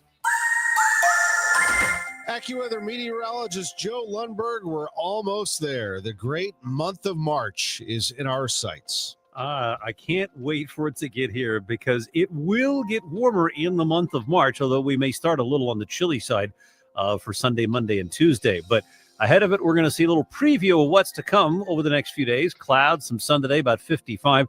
Watch out for a brief shower or two in places tonight, mainly early, the low 36. But tomorrow, clouds will yield to sunshine. Should be a nice day, the high 56. And Friday, we'll wrap up the work week in style with plenty of sunshine and a high getting to 70 or better. Now, it won't stay that warm for very long. In fact, it cools off a little bit Saturday. More sun than clouds, high 63. Then a colder day on tap for Sunday with some rain likely in the afternoon, high 41 to 45. And it's going to be pretty chilly the first half of next week before it gets warmer and stays that way toward the end of next week. 39 at St. Peter's and in Florissant. Bright, but still fair amount of clouds, and 42 downtown at the Arch. From the Saliga Heating and Cooling Weather Desk, I'm AccuWeather meteorologist Joe Lundberg on 104.1 FM KMOX. All right, thanks, Joe. It is going on 7:43. A Metro East man is jailed, charged with robbing the Godfrey Schnooks and making a terrorist threat.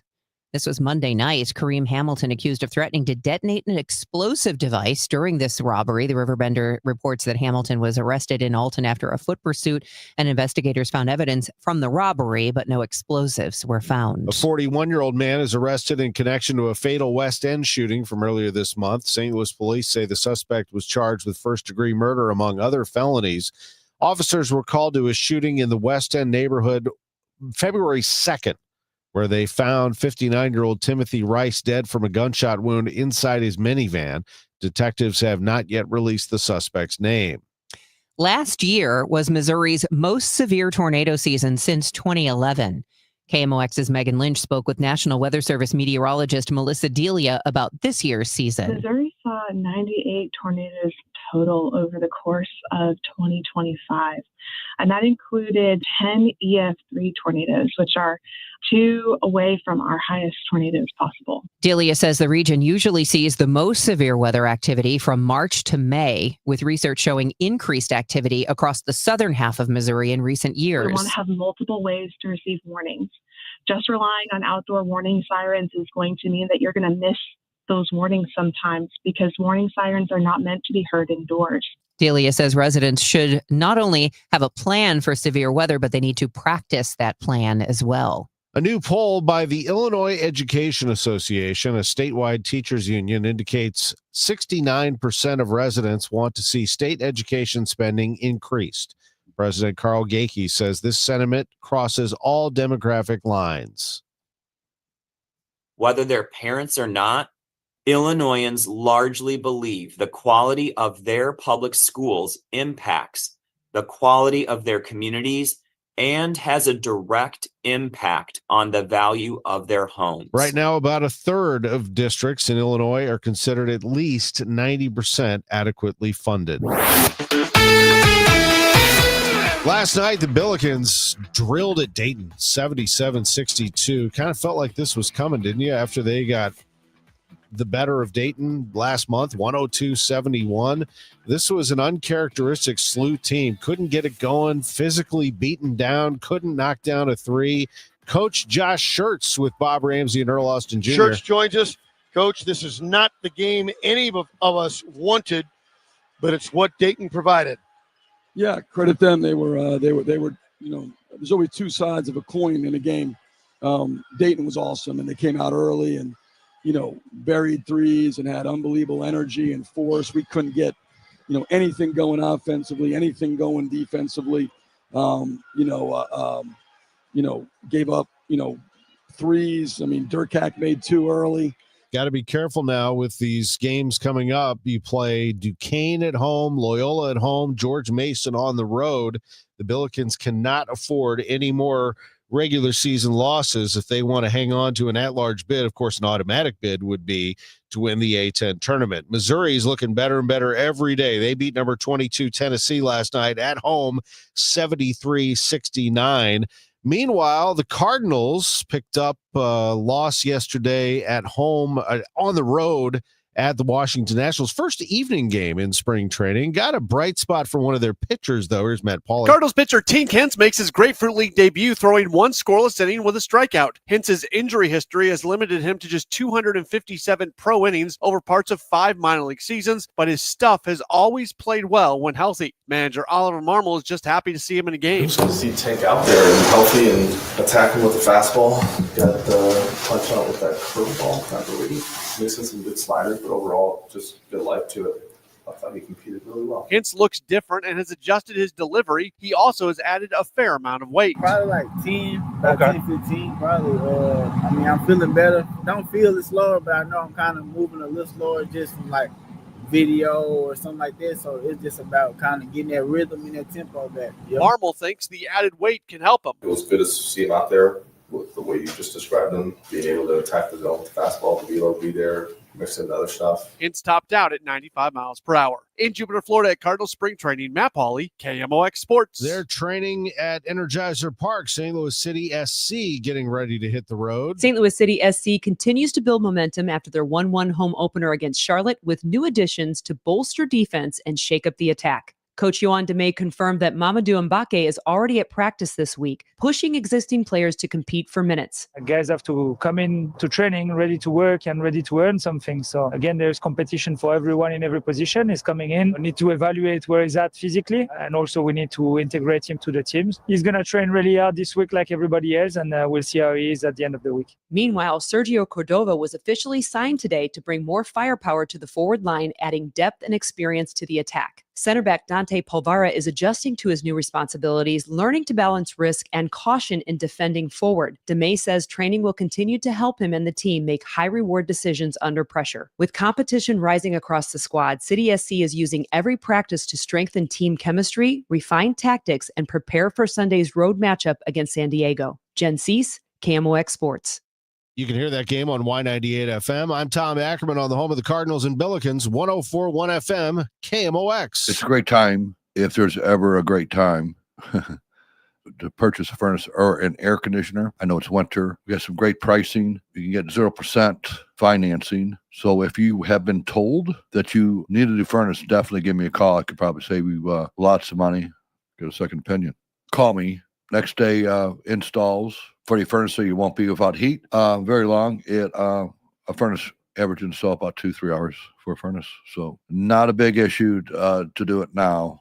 And like I said, great pricing. So if that's you, call me. It's Bart Inman. One easy number, Missouri and Illinois. Just the easiest number. And there's one. 314-293-2600. Again, 314-293-2600. Or on the internet, it is Bart with a B, Inman with an I.com.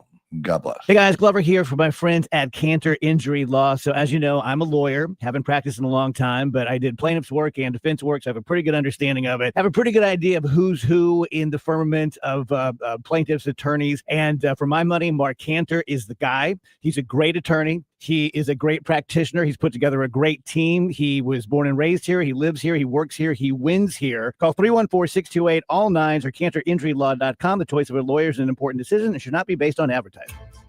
If you're getting close to retirement, or maybe you're just thinking about retirement more in general, you're probably thinking about when can you retire? Will you have enough money to live on? You know, we all have retirement questions that, let's be honest, they're overwhelming and just can stress us out. But Steve All can help answer those questions so that you'll feel more confident about this next phase of your life. Check out his show, The All Financial Hour, Saturday mornings at 10 and Sunday evenings at 6 here on KMOX. Total Information AM on 104.1 FM, KMOX.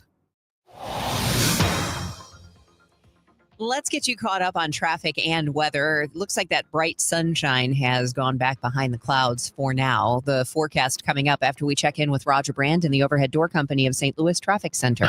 Well, Debbie, we're still really busy on the south side. We've had crashes earlier this morning. They've cleared them both. The one we had initially was North 55 at Bayless and then North 270 just north of Gravois. Like I said, they're both cleared. But northbound 55, the right lanes are backing up pretty solidly at Butler Hill, and then all lanes back up just north of Rivas. Up the river to Perrin, it remains slow all the way past Virginia. North 270 ramping on from 55 is jammed to Tess on Ferry.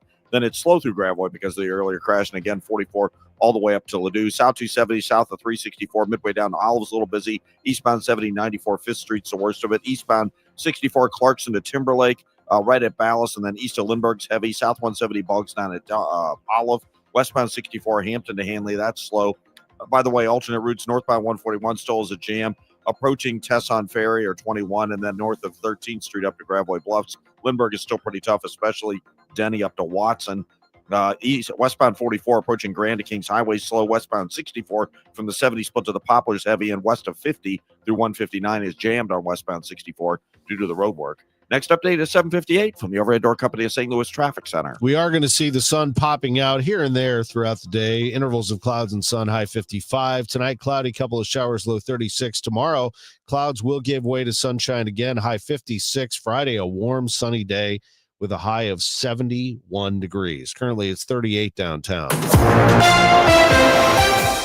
It is 7:52. Sleep apnea could be costing the economy billions of dollars in lost productivity. We get more from CBS's Michael George. A study published in the journal Thorax found that 1 in 5 people in the U.S. and UK have obstructive sleep apnea.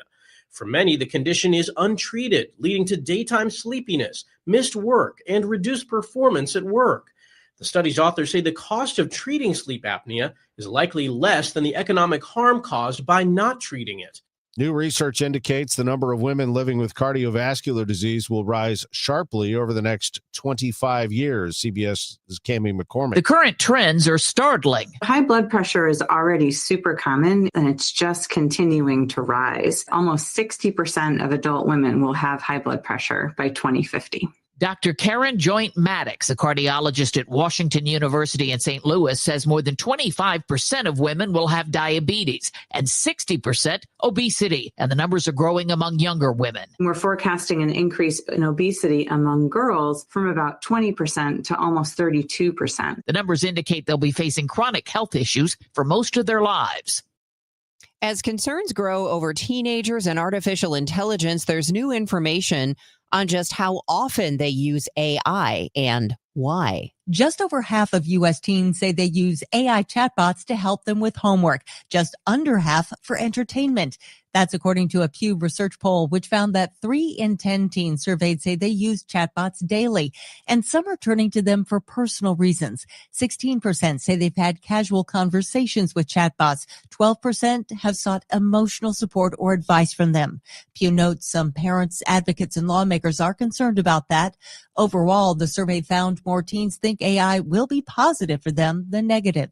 Heather Bosch, CBS News. A new chapter in the story of some monkey business overseas. You haven't heard the last of the IKEA toy that went viral after it turned up in footage featuring Punch, the baby macaque monkey at a zoo in Japan, brutally rejected by his mom and dad. After selling out at stores, the fluffy orange orangutan plushie has been popping up on secondary markets at more than 10 times the retail price. Top asking on eBay for the support doll, $350. Last week, a top exec at IKEA Japan visited the Ichikawa City Zoo to donate several replacements so Punch is never without his cuddly companion. Deborah Rodriguez, CBS News. I got to go look up Punch. Now, I remember when this video first came out and I saw it, I'm like, well, that's very sad. Sad. The whole world was like, whoa, you can't leave Punch. So people rallied around Punch. Yeah, Punch is a little monkey in this zoo in Japan who was abandoned by its mother, and then they tried to integrate it with the other monkeys who were just super mean to it, like shoving it away and dragging it around, and it was just so heartbreaking. And so a zookeeper gave it a little IKEA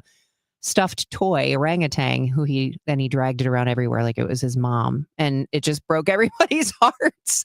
So now everybody wants the IKEA stuffed toy, apparently. But the follow-up is that Punch apparently is now making friends and has an adult monkey that he can hug like it's his mom. See how loving the world can be. It could just be propaganda so everybody stops yelling at the zoo for letting Punch be bullied. But there's also, hundreds and hundreds of people in line at this zoo just to see Punch because now he is a social media sensation. 7:56 Total Information AM on KMOX. I'm Dr. Colleen Bosler with the Audiology Center, and I'm talking with my associate, Dr. Adam Voss. What happens to a person's brain when they ignore their hearing loss? There is such a strong connection between the ear and the brain. Ignoring your hearing loss can cause the brain to become lazy and the speech areas in the brain to shrink.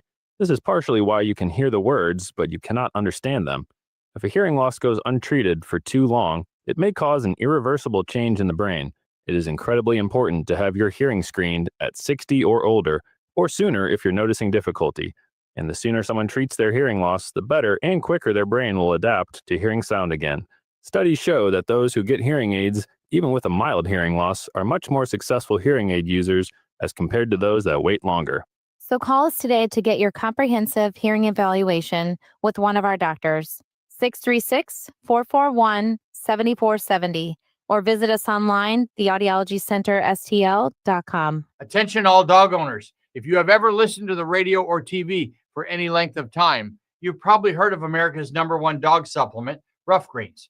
Greetings, naturopathic Dr. Dennis Black, Amazon best-selling author and founder of Rough Greens here. And if your dog suffers from bad breath, itchy skin, licking paws, joint pain, or low energy, the truth is their food is probably to blame. You see, all commercial dog food is dead food. That's why I created Rough Greens. One daily scoop gives your pup the live vitamins, omega oils, probiotics, and enzymes that will bring their food back to life. Don't believe me? Let your dog try it before you buy it. I'll send you a free Jumpstart trial bag, risk-free. You just cover the shipping. Go to roughgreens.com. That's ruffgreens.com. Use discount code NEWS. Don't wait. Give your dog the gift of vibrant health. Order now. It'll be at your house in a few days. Go to roughgreens.com. That's ruffgreens.com. Discount code NEWS for your free Jumpstart trial bag today. Rough Green. We make any dog food better. I'm John Morgan of Morgan & Morgan. We recently received a call from an injured person. The insurance company had offered them $11,000. We took the case over and got more than $2 million in court. Morgan & Morgan. Visit forthepeople.com for an office near you. Who's been talking about St. Louis sports since 1985? Bernie Miklasz. I genuinely am excited about the start of the baseball season because this is an extraordinarily different baseball season for the St. Louis Cardinals. And not that anybody wants to rebuild, but it is going to be fascinating for me to see how this team evolves and emerges and all the stuff that Chaim Bloom does. Bernie Miklasz. Hear what he has to say on the voice of the St. Louis Cardinals. 104.1 FM, KMOX. Roger Brand, what's the latest? Overhead Door Company of St. Louis Traffic Center. Well, things aren't as bad on the south side, Tom, but it's still pretty busy. I mean, northbound 55, the right lane's bogged down north of Lindbergh. They're jammed getting off, or north of Butler Hill, rather. They're jammed getting off at the Lindbergh exit because North 270 is slow from that point all the way up to 44, and then again, Big Bend all the way to Ladue. And North 55 itself, if you're north of there, there's a little slowdown approaching Revis, but a solid jam from the Union Road overpass up to River to Pear. Northbound Lindbergh still jammed south of Gravois most of the way up to Watson. Eastbound 64, you've still got heavy traffic east of Lindbergh through the Interbelt. The Interbelt has a couple of slow spots. Olive to 64, westbound 64, Hampton through Big Bend's heavy, westbound 44 Grand through Kings Highway, a roadwork backup. From the Overhead Door Company of St. Louis Traffic Center.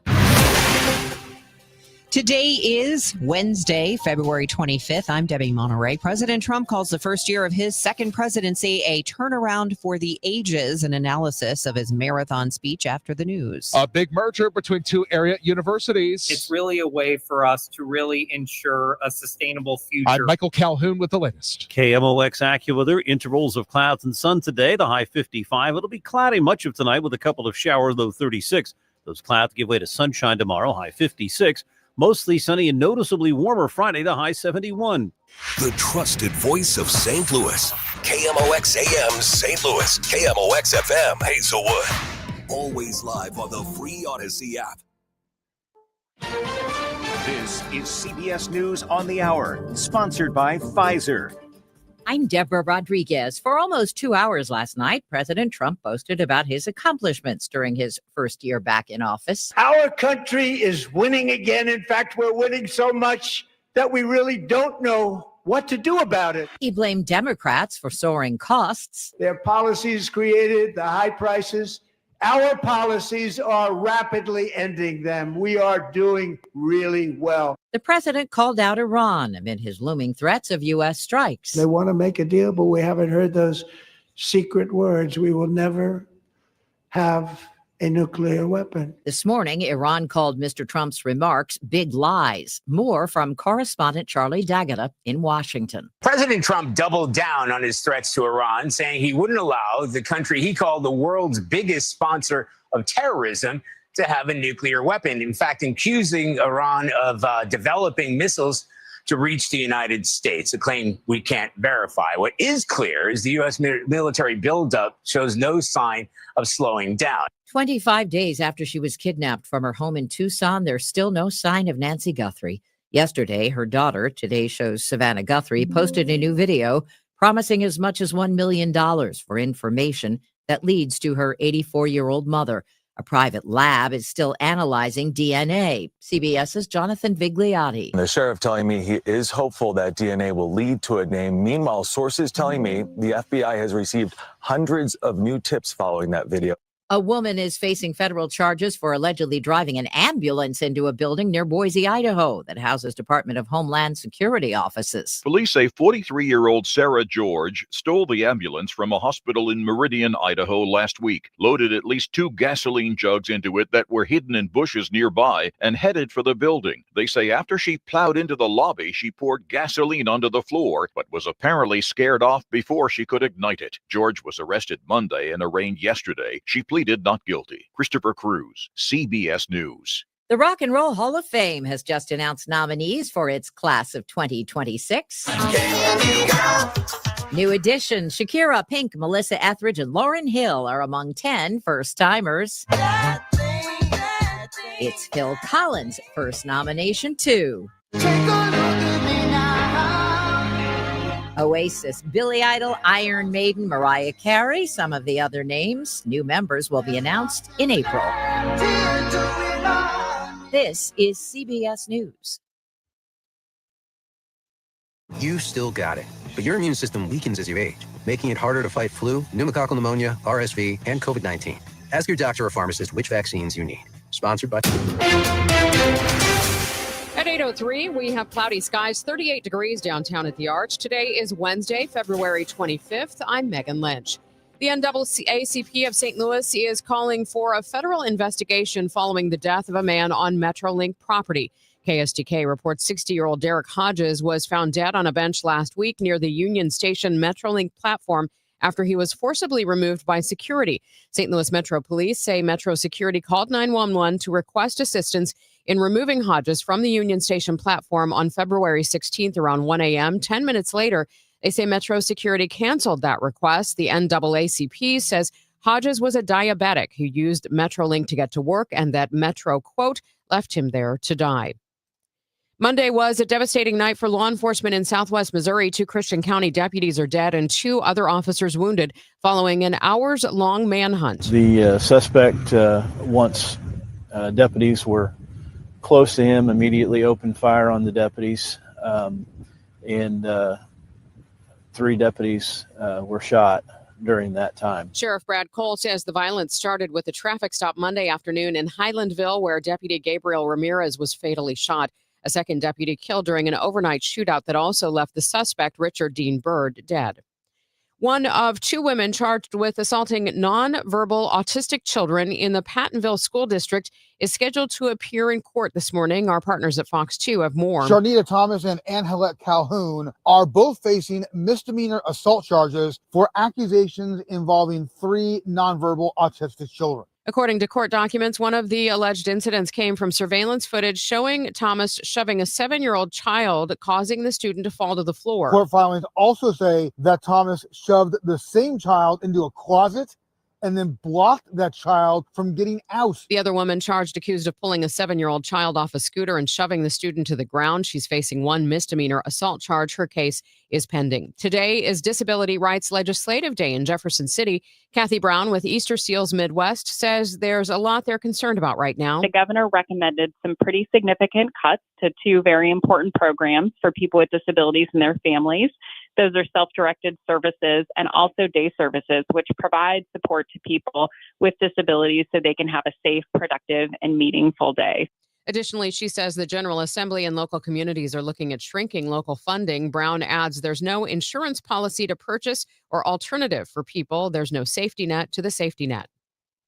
KMOX continues to follow developments with St. Louis County's enforcement of removing video lottery games in businesses with liquor license. However, County Executive Sam Page wants the council to approve 2 new hires. Those jobs would be for inspectors in the Revenue Department. Dr. Page says 400 letters have gone out advising those businesses of the county's ban and a recent federal court ruling reinforcing they are illegal except in casinos statewide. While the county council is determining whether or not they'll fund these 2 new positions, we will use inspectors from our code enforcement division and problem properties and they have helped the Department of Revenue in the past. Page adds businesses applying for a new or renewal liquor license will have to attest that they do not have any illegal gambling or video lottery game machines on the premises. Liquor licenses must be renewed yearly in St. Louis County. Maria Aquina, KMOX News. From the KMOX Business Desk, a new recreation center could be coming to the Ville. Preliminary approval has been granted by the city for a youth and senior rec center to be built at Maffett and Whittier. Phase 1 is tied to federal ARPA money and would include a meeting space with restrooms. Phase 2 would add offices, classrooms, and a meal prep area that could expand Meals on Wheels capacity. Currently, Northside Youth and Senior Service Center serves meals to more than 1,000 seniors a year. That includes 600 who are homebound. Since the tornado, they've been prepping even more meals and need more space, according to the Business Journal.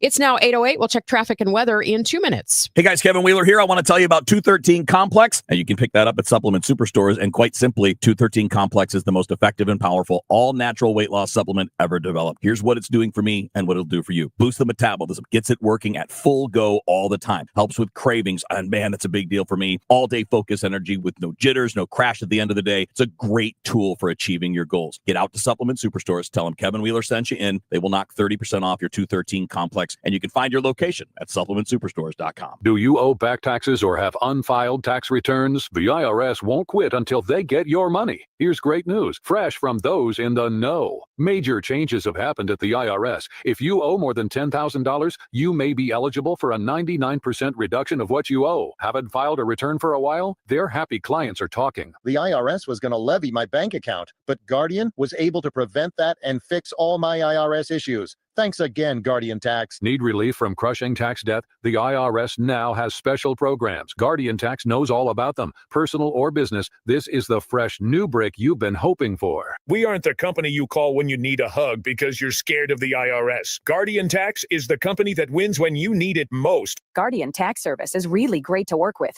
They really help me out. I'd recommend them highly. Call now for a free confidential consultation. 800-499-6623. 800-499-6623. 800-499-6623. Unlock a brighter outdoor space in 2026 with Chesterfield Valley Nursery. Let us be your trusted partner for all your landscaping, lawn, and gardening needs, empowering you to create a haven that brings joy and serenity to your life. From landscape design to property maintenance to our garden center, we're here for you. Houseplants, tree shrubs, organic soil mixes, gardening and plant classes, and more. Chesterfield Valley Nursery's Garden Center has what you need no matter what the season. Visit us weekdays from 9 a.m. to 4 p.m. Saturday hours start in March. Follow us on Facebook or Instagram for all class and sale updates.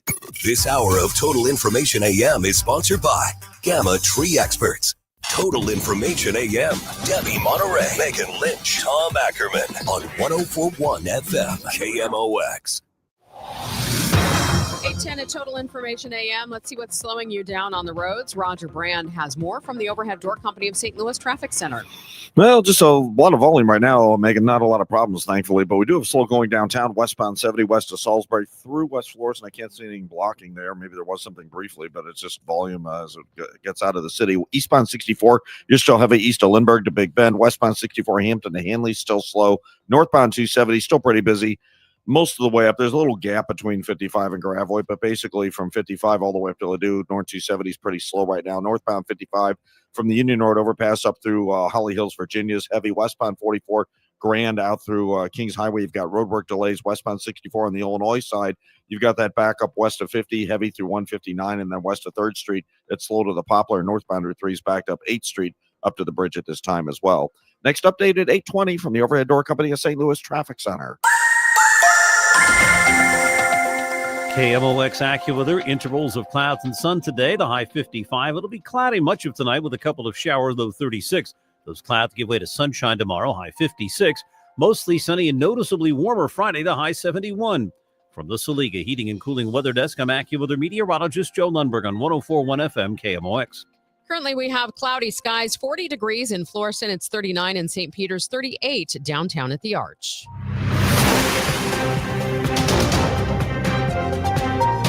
This is Total Information AM on KMOX. I'm Megan Lynch. He called the first year of his second presidency a transformation and a turnaround for the ages. Last night, President Trump beat the record for the longest State of the Union address with a speech clocking in at about an hour, 48 minutes. Let's get analysis now from John Shaw, He's director of the Paul Simon Public Policy Institute at Southern Illinois University, Carbondale. John, thanks for coming back on KMOX. My pleasure, Megan. This is the first State of the Union of President Trump's second presidency. Heading into the midterms, this is a pretty important address because his approval rating has slipped from a year ago. Did he hit those key issues that he might need to pull some of those disenfranchised voters back in? Well, Megan, the best headline I've seen for the speech comes from Politico, and it said, "Two Americas, one long night." And I think Trump played very, very heavily to the Republican base. So I think, and this has been sort of characteristic of his public remarks, is that he doesn't even really try to unite the country. That's just never even seems to be part of his agenda. And so he gave, I thought, a very partisan address that I think it energized Republicans. I think it infuriated Democrats. And I think it underwhelmed independents, which is a really critical part of his political base right now. And his support among independents has fallen precipitously in the last, 6 months or so. So I don't know. I mean, it was a lot of hyperbole, as you say, turnaround for the ages, America's back, and so forth. But I don't know that, and so he went through the sort of points that you would expect in terms of, economic numbers, the Dow Jones, et cetera. But I don't know that he really succeeded in his mission in trying to suggest that he was, keenly aware of the plight of the American people, particularly on the affordability issue. And it was he'd been clearly primed to focus on that. And yet even his use of the word seemed like it was kind of scornful and dismissive, and then reeled off a whole bunch of statistics, which kind of belie a basic fact that most Americans don't really perceive that the prices and costs are falling, dramatically. So I guess the bottom line is I think he probably helped himself some with his Republican base, probably infuriated Democrats and did not really give independents much to feel good about. Was it appropriate for some Democrats to boycott the address and not appear? I would have preferred. I think you need to show up to these events. I think it's just a part of the job is to show up to these events. I will say the one thing that I really like from many Democrats, I'm not big on the yelling back and hectoring. I think it kind of makes everyone look smaller. And I thought it was even just as kind of a visual, much more powerful, like for Hakeem Jeffries, to just be sitting there kind of, showing his disapproval and disagreement, but without yelling and screaming back, because that just makes people, it turns it into a circus. So I wish all Democrats had gone, as in a way that I wish all Republicans go and Democrats, because, this is supposed to be a ritual of, assessing and reflecting on the state of the union. And I just don't like it breaking down so fiercely into partisan camps. Any suggestion in this address that there will be a change in course on immigration? You mentioned the pocketbook issues. Immigration has been another key issue in this country. No, I mean, it was total red meat, and zero nuance on the discussion of the immigration issue other than, to just demonize Somali pirates or whatever the term was. So, no, I mean, it was clearly his only use of immigration was not to unite the country or to try to forge a compromise that Americans can live with, but to just say, I've closed the border to illegal aliens and that immigrants are causing, a lot of the crime, which I think all facts belie. So his approach to immigration was totally political red meat, I thought. I checked out about 6 different media outlets coverage, everything from Fox News to the BBC. I thought it was really interesting. The BBC called the address theatrical. Speaking of some of the moments when the president brought in, for example, the U.S. men's hockey team and then the medals to war heroes. Who does that play to? I guess it's, I'm not sure who it plays to. I mean, I think it really kind of this sort of reach, using the audience as a prop began, I think maybe was Ronald Reagan. That's my first recollection of it. And then every president since has used this technique to varying degrees of success. Frankly, I find it pretty hokey. And I also, frankly, find it somewhat offensive when a lot of these, play on the tragedies of people, and you have, people standing up, crying, and, they've, horrific events in their life have been recounted, and the loss of loved ones and the injury of loved ones. I don't know. Maybe it's, maybe it works for some people, and it is a TV visual, but I just think it's devolved into a sort of degrading ritual. It's almost like each State of the Union you have to re-up it and find a few more tragedies to highlight, and a few more successful sports teams to bring on the stage. So I don't like it.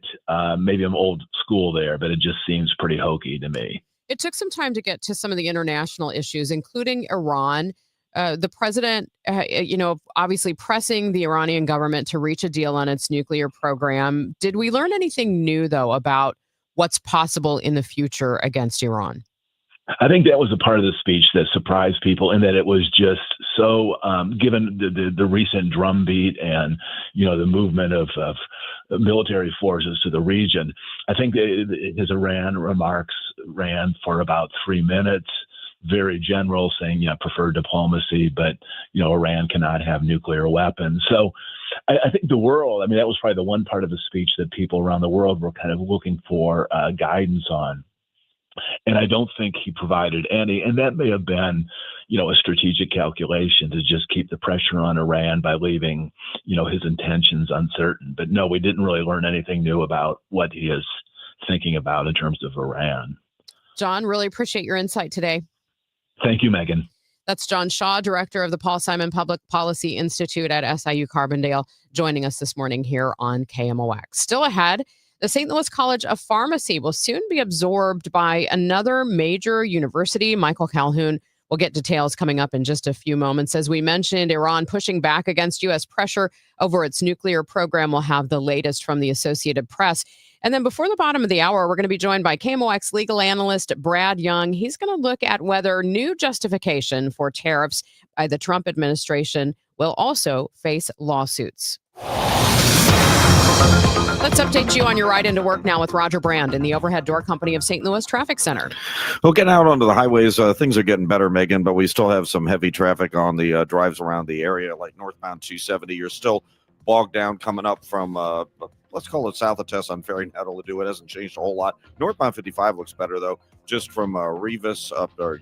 Actually Bayless up to River to Pear. Eastbound 64, you're looking at slow going from Clayton Warson into Big Bend. Westbound 64, Clayton Skinker to Hanley. Westbound 44, still some heavy stuff Grand to Kings Highway. Westbound 64, slow on the Poplar. Westbound 64, midway in from 50 through 159 is a solid backup, but westbound 70 still a little heavy west of Salisbury out to about Adelaide, and then it picks up the pace. Next update at 8:30 from the Overhead Door Company of St. Louis Traffic Center. We're going to have a mix of clouds and sun today, a high of 55 degrees. Cloudy tonight. We could see a couple of showers overnight with a low of 36. And then tomorrow we'll start out with clouds, and then we'll see sunshine as the day goes on. Expect it to be warm, a high 56 degrees. Right now we have cloudy skies, 38 degrees downtown at the Arch. In a world of change, music captures the journey of the human spirit. Join the St. Louis Symphony Orchestra for Bernstein and Robertson, American Reflections, March 6th and 7th. Conductor David Robertson returns to Powell Hall to present works by 4 American luminaries, including Leonard Bernstein's Symphony No. 2 and Robertson's own piano concerto, March 6th and 7th at Powell Hall at the Jack C. Taylor Music Center. Tickets at slso.org. Neovitin began with one doctor's mission to help others feel their best. After years of caring for patients, Dr. Ken Ribicki, a St. Louis physician, created Neovitin, a line of multivitamins designed with quality, safety, and everyday wellness in mind. Each formula is made in the U.S. using the finest domestic and international ingredients to support real people living real lives. Discover the difference today with Neovitin, available at Schnucks, Dierbergs, and neovitin.com. Neovitin, trusted nutrition from St. Louis for St. Louis. Thy ticket, Lady Jennifer of Coolidge. Well, many thanks, good sir. Hereeth my Discover card.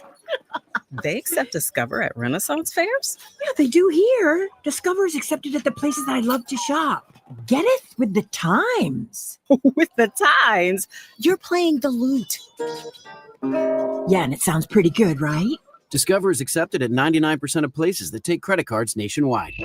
Based on the February 2025 Nielsen report. Every morning, we rise and shine, make breakfast, and brush away the night's rest. These routines help us start the day off right. Nature-Made vitamins are a simple step in that daily care regimen. Multivitamins with daily essentials, clinically studied probiotics for gut health support, magnesium to help relax the body. Nature-Made is made to care for you every day. These statements have not been evaluated by the Food and Drug Administration. These products are not intended to diagnose, treat, cure, or prevent any disease. Start the new year off on a healthier note by taking active liver supplements from New Nordic every day. Available online at Amazon or newnordicusa.com or at your local CVS, ShopRite, Meijer Grocery, or Wegmans. You're back with Total Information AM. I'm Megan Lynch. Washington University has reached an agreement with University of Health Sciences and Pharmacy in St. Louis to acquire its campus and the St. Louis College of Pharmacy. KMOX's Michael Calhoun spoke with the president of UHSP, Brian Size. Really a way for us to really ensure a sustainable future for our 162-year-old college, which is the oldest college of pharmacy west of the Mississippi River. Now, in the announcement, we see, a mention of declining enrollments, increasing costs. Was there a danger of a total closure before this WashU agreement materialized, or kind of what was the situation for the school prior to WashU stepping in? Yeah, so we had been navigating a challenging, I would say, higher education environment like a lot of other private institutions for the last few years. But from our standpoint, doing this now really helped us ensure and cement that legacy of the St. Louis College of Pharmacy. And really, that's what we were really looking to do with this agreement. As we can see in the announcement, St. Louis College of Pharmacy will continue as the 10th academic school at WashU, but the colleges of Arts and Sciences, Global Population Health, and Graduate Studies are going to be phased out after the 26-27 year. So what happens to freshmen and sophomores in those programs? Do they still get to finish at UHSP, or is there some sort of help to get them to transfer elsewhere? Yeah, it's a great question. By continuing to operate the rest of this year and all of next academic year, you are correct in that we have a pathway for all of our juniors and seniors. The biggest impact is going to be in our freshmen and sophomores, not in our pre-pharmacy program. If you're in our pre-pharmacy program, we will be able to get you through that program and into the St. Louis College of Pharmacy. It's really those other freshmen and sophomore in other degrees, and they will have options ultimately. They can continue to stay with us next year, and we will also be building out teach out and transfer plans for them to continue their education after we phase out those other programs. Okay. And then for those who are in the College of Pharmacy and eventually they'll become WashU students, do you know if there'll be any kind of a change that they can expect to their tuition or financial aid structures or anything like that under WashU? No, versus...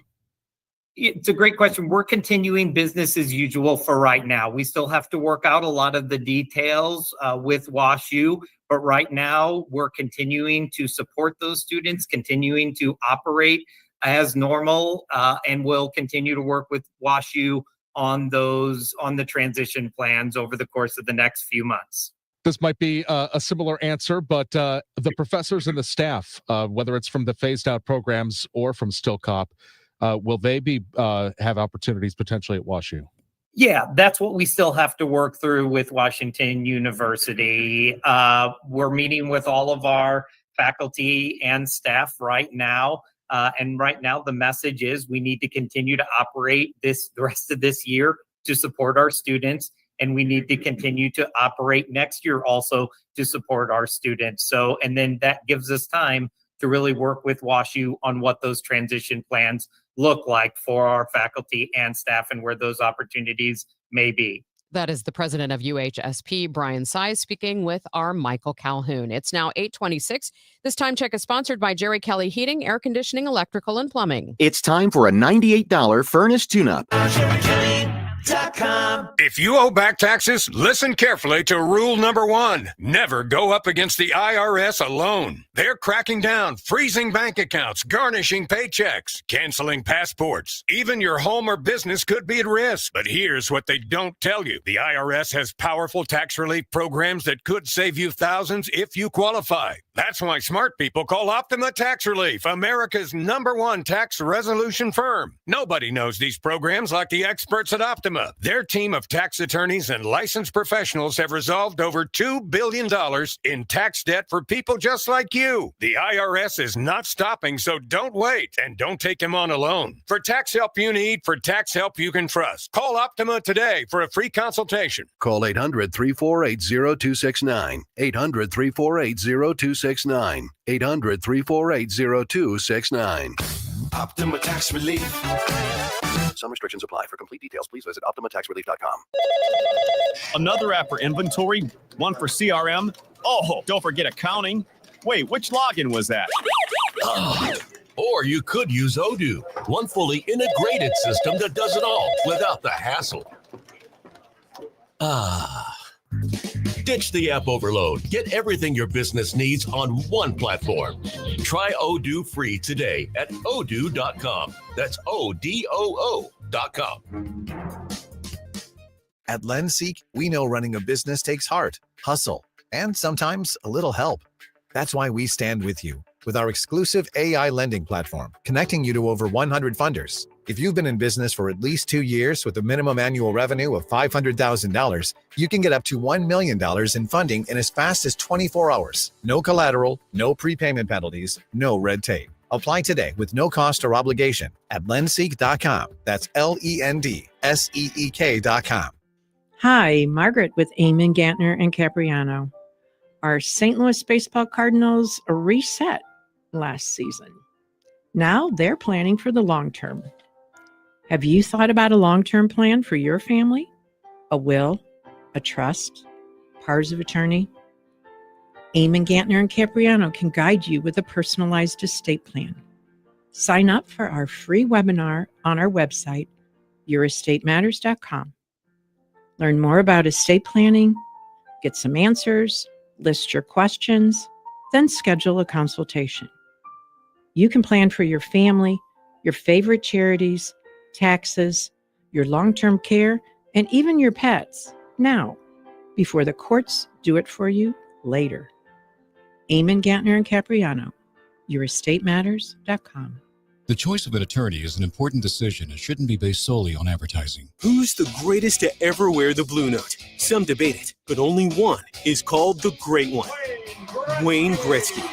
2026 marks 30 years since number 99 wore the note, and we're celebrating with an exclusive keepsake on March 10th. The Blues will rock retro jerseys against the Islanders, and the first 10,000 fans score a retro Gretzky bobblehead, courtesy of Ackerman. Throw on your 90s sweater and lock in your tickets now at stlouisblues.com. 8:30, time for another check of the roads with Roger Brand. He's in the Overhead Door Company of St. Louis Traffic Center. How's it look, Roger? Well, it's still slow, Megan, on northbound 270. You're still bogged down from pretty much Tesson Ferry most of the way up to Ladue. It doesn't open up much. It's just a slow down, not a jam, but it's still pretty busy. Eastbound 64, you still got traffic from 170 to Big Bend. Westbound 64, Hampton all the way out to Hanley. That's still heavy. If you're on northbound 55, it's doing better, but I'd still call it slow north of Bayless up through Virginia. Westbound 44, the Grand area out to Kings Highway, you've got the roadwork slow down. Westbound 64 is a little slow, just approaching Route 3, a brief backup, then heavy on the Poplar, and westbound 64 is still slow, both sides of 159 through that construction zone. Next update at 8:40 from the Overhead Door Company of St. Louis Traffic Center. It's time for a $98 furnace tune-up. My best friend Jenny came over for coffee, said it's cold enough in here to play hockey. Well, my furnace broken, it's already late. Call Jerry Kelly because they're open till 8, jerrykelly.com. They're fast and they're good and they got it going on. Jerry Kelly. From the Salika Heating and Cooling Weather Desk, looks like we're going to have a warmer day today, high around 55 degrees with a mix of clouds and sun. We could see a couple of showers tonight, cloudy otherwise with a low of 36. Clouds to start the day tomorrow, then more sunshine, a high of 56 degrees. Much warmer on Friday with plenty of sunshine. We're expecting a high near 71 degrees. And then Saturday, more sun than clouds, not quite as warm. high 63. Cloudy skies this morning, 40 degrees in Florissant, 39 degrees in St. Peter's, and 38 degrees downtown at the Arch. As we mentioned earlier this hour, President Trump touched on Iran and the nuclear negotiations in his annual State of the Union address. Satellite photos earlier analyzed by the Associated Press showed Iran beginning to rebuild its missile production sites and doing some work at the 3 nuclear sites attacked by the U.S. in June. Let's get more. Iran has pushed back against President Donald Trump's pressure tactics. The tensions between both nations come ahead of critical talks in Geneva on Thursday over Tehran's nuclear program. They're working to build missiles that will soon reach the United States of America. Responding on X, Iran's foreign ministry spokesman dismissed Trump's remarks at the State of the Union as big lies. Meanwhile, Iran's parliament speaker said the US could either engage in diplomacy or face the wrath of Iran if it attacks. America has assembled its biggest deployment of aircraft and warships into the Middle East in decades in a push to get a deal. Meanwhile, Iranian state TV released on Tuesday a video showing the country's Revolutionary Guard holding a drill. The date and time of the exercise is unknown. The upcoming talks also come as Iran struggles at home with growing dissent following nationwide protests last month. I'm Karen Shamas. Still ahead on Total Information AM before 9 o'clock. We're going to talk with KMOX legal analyst Brad Young. There's a lawsuit in Kirkwood attempting to save a historic home. He's going to run through that. Plus, people are sick of AI slop online. We're going to tell you more about a new survey from CNET. Hey, can you blow up some balloons for Jack's party? I can't. I'm so congested. You need Sinex Saline from Vicks. Sinex Saline Nasal Spray. Yeah, just Sinex. Breathe. Sinex Saline instantly clears everyday congestion associated with colds and year-round allergies with a gentle, ultra-fine mist that's no mess and easy to control. Daddy, we need more balloons. On it. Enjoy life's important moments without congestion. Try Sinex Saline from Vicks. Just Sinex. Breathe. Use as directed. My name is Whitney Allen, and I'm a widow. My husband, Ryan, died. We never thought we'd ever have to use life insurance, but the unexpected happened. With Ethos, signing up was fast and 100% online. You can get a quote in seconds, apply in minutes, and get same-day coverage. No medical exams, and you can get up to $3 million worth of coverage. I'm grateful we were prepared. Get your free quote at ethos.com/radio. That's ethos.com/radio. Paid spokesperson. Time spent on application. Time for your money report now. It's sponsored by Eamon Gantner and Capriano Elder Law Attorneys. Here's Bloomberg's Courtney Donahoe. Customers are back in the market for PCs, looking to replace outdated gear with new artificial intelligence features. However, HP and other device makers are dealing with rising prices for memory chips on a supply shortage. The company said the memory issues are expected to continue through this year and likely into next. As a result, HP gave a profit outlook that fell short of estimates. The event of the day on Wall Street is this afternoon when chipmaker NVIDIA reports its earnings results. Investors have been increasingly nervous about the outlook for artificial intelligence. As we wait, stock futures are continuing to build on yesterday's gains. And Mediterranean chain Cava gave a rosy financial outlook for the year. The company has been outperforming its fast casual rivals such as Chipotle. Cava sees sales expanding at least 5% this year. The company says price increases and customers adding more expensive options from the menu have been helping. Courtney Donahoe, Bloomberg Radio. We've been here 30 years, 30 Christmases in this house, and we have the traditions that most families have. That's Terry talking about her experience with Rhino Shield ceramic coating. We did Rhino Shield 14 years ago, and the house still looks the same as the first day. Rhino Shield really worked with me to help me get just the right, nice, soft yellow, and it's 14 years later, and it's the same color. The main reason Terry called Rhino Shield is because it's backed by its 25-year transferable warranty. It just sounded wonderful that we could have the house coated with Rhino Shield and not have to worry about it again for 25 years. Take it from Terry. Give Rhino Shield a call now for a free evaluation. 877-25-RHINO. 877-25-RHINO. Or visit 877-25rhino.com. There have been neighbors that have come by and said, "Did you just have your house painted?" Because they wanted to know who the contractor was. And I said, "No, it's actually Rhino Shield." 877-25rhino.com. Confidence is knowing you're ready to handle whatever comes your way. That's what it feels like to take on your workday with Cintas. They make sure your AEDs are up to date, Your fire extinguishers are tested and inspected. Your floor mats are cleaned and delivered. And your workwear looks good, feels good, and is freshly laundered with the Cintas Apparel Plus program. So are you ready to take on today? Visit Cintas.com. Oh, I'm ready! And get ready for the workday. My name is Whitney Allen, and I'm a widow. My husband, Ryan, died. We never thought we'd ever have to use life insurance, but the unexpected happened. With Ethos, signing up was fast and 100% online. You can get a quote in seconds, apply in minutes, and get same-day coverage. No medical exams, and you can get up to $3 million worth of coverage. I'm grateful we were prepared. Get your free quote at ethos.com/term. That's ethos.com/term. Paid spokesperson. Is your furnace on its last legs? Don't wait for a cold night to find out. Jerry Kelly and KMOX are giving you the chance to win a brand new furnace this winter season. Just go online to KMOX.com/contest through March 1st and nominate someone who you think deserves a brand new furnace. Sponsored by Jerry Kelly Heating and Air Conditioning. Win a brand new furnace. For more information and contest rules, just head to KMOX.com/contest. Zero Res wants to give your home the love and attention it deserves. Get 3 rooms of carpet clean starting at just $119. Take $75 off your air duct cleaning. Book online at ZeroResSTL.com and mention the KMOX special. For all station contest rules, go to KMOX.com/rules. This is 104.1 FM KMOX. Here's what's happening. The NAACP of St. Louis calling for a federal investigation following the death of a man on Metrolink property. New research from Tulane finds that even mild cases of COVID or flu can leave lasting lung damage.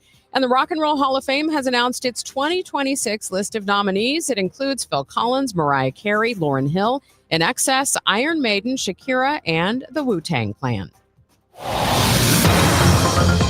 Time for another update on the roads for you. Roger Brand is in the Overhead Door Company of St. Louis Traffic Center. We still got slow going on North 270, Megan. This traffic reports a service to the U.S. Air Force Band of Mid-America free concerts, northbound 270. Still bogged down, gravelly like midway to 44, and then pretty much from 44 all the way up to 64. It's just kind of off the pace, heavy traffic just chugging along. North 270, eastbound 64, just a little heavy at the Interbelt. Westbound 64, Hampton to Big Bend, slow. Westbound 44, just a little busy. The Van Deventer Kings Highway area roadwork going on there. Northbound 55, a couple of slow spots.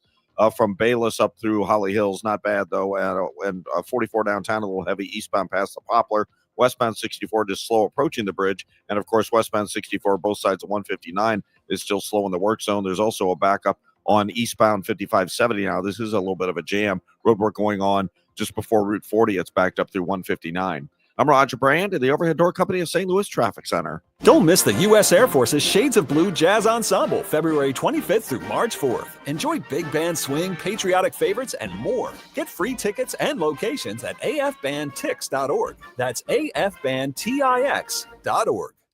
We're expecting temperatures to hit 55 degrees today. We'll have a mix of clouds and sun, and then a couple of showers are possible tonight with cloudy skies and overnight low 36 degrees. Clouds giving way to sunshine tomorrow with a high of 56. Even warmer on Friday with plenty of sunshine, a high of 71. And then for Saturday, more sun than clouds, but not quite as warm. We're expecting a high of 63.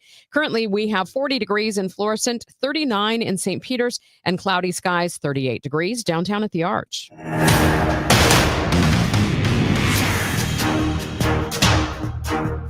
KMOX legal analyst Brad Young, partner at Harris, Young & Kaiser, is back from vacation. Good morning, Brad. We've missed you. Thanks, Megan. Great to be here. I hope you're rested up because we've got a lot to talk about today. We're going to talk about what's next in tariffs, whether we're looking at another battle in court. There's a Kirkwood house at the center of a legal battle, and a prosecutor in the Charlie Kirk case may get bounced. Let's start with tariffs, since that's been something that we've been talking about for the last week almost, with the Supreme Court ruling that the president is going to try other avenues to try to impose tariffs. He's turning to Section 122 of the Trade Act of 1974, obviously not something that a lot of people have pored over and looked at. Never been used before. I think that's very interesting. So is there justification to use this law in this way? Well, that's a great question. Let me break it down for you, Megan. Under that Section 122 of the Trade Act of 1974, it does authorize the president to enact temporary tariffs up to 15%, but only for 150 days. Now, so President Trump has already said he's instituting those tariffs, but there's two big issues with that. Number one, what happens after 150 days? And number two, under Section 122, there has to be a showing that there's a deficit in what's called the balance of payments. That means the trade deficit. For example, right now, our trade with China, they sell to us $190 billion more in goods than we sell to them. But other countries like England, for example, we have a trade surplus. So this act requires that there be a large balance of payments deficit. No court has ever defined what that means, and yet President Trump is using this rather unilaterally. So the courts are going to have something here to work through as well.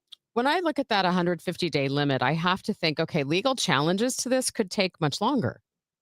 That's right. And the other question is, what happens on the day 151, where the president could say, okay, all tariffs are off, and then the next day, I'm going to reinstitute them now for another 150 days. So in other words, can these be recurring, or is it a one-time shot?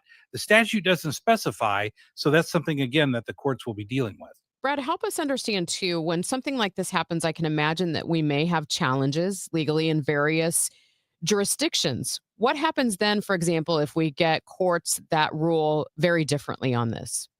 Yeah, that's a big problem where, say, a federal court in California rules one way, a federal court in Florida rules a different way. And that's your classic situation where the Supreme Court says we will intervene and make one decision when there's a conflict between different courts in different areas of the country. I do foresee that happening in this particular case. And that's a reason why, if you were a betting person, you could bet that eventually this will end up at the Supreme Court. Let's turn to something local. A group of Kirkwood residents is suing to save an historic home. They're not the owners. And I think a lot of people are wondering, why do they have a right to stand in the way of what's going to happen to this house? Because it's slated for demolition. Yeah, what's happening in Kirkwood is this home is over 150 years old. It's one of the first houses in Kirkwood, and an individual bought it and wants to tear it down, build a new one. And other residents have filed suit because the city didn't take any action to stop the demolition. Now, here's the issue. Under Kirkwood statutes, the Kirkwood City Council is empowered to delay a demolition for up to, I believe, 30 days, but there's no power in Kirkwood statutes to prevent or completely stop a demolition activity from going forward. So when you look at this, this is a type of situation that's litigated a lot. And in almost all of these situations, the courts will rule in favor of what the local municipal law states. So in this instance, unless Kirkwood changes their laws, at most, all that these individuals who filed suit can accomplish is a 30-day reprieve. What's the community interest in something like this? Because it's not just one historic home, it's in a historic district. Yeah, this is a big issue for individuals. This is a bread and butter type of litigation, because if someone lives in a historical district, you don't want to have a house that's put up that's modern architecture in an entire set of homes that have architecture that's 150 years old. So it's important to the neighboring community to have a cohesion and a sense of camaraderie when it comes to the style of homes.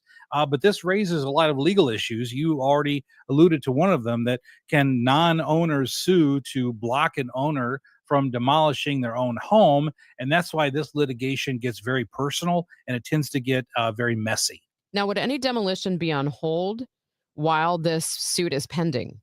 Yeah, a couple of issues there, a couple of options there, rather. A court could certainly issue a temporary injunction to prevent any immediate demolition while the courts sort out the legal issues.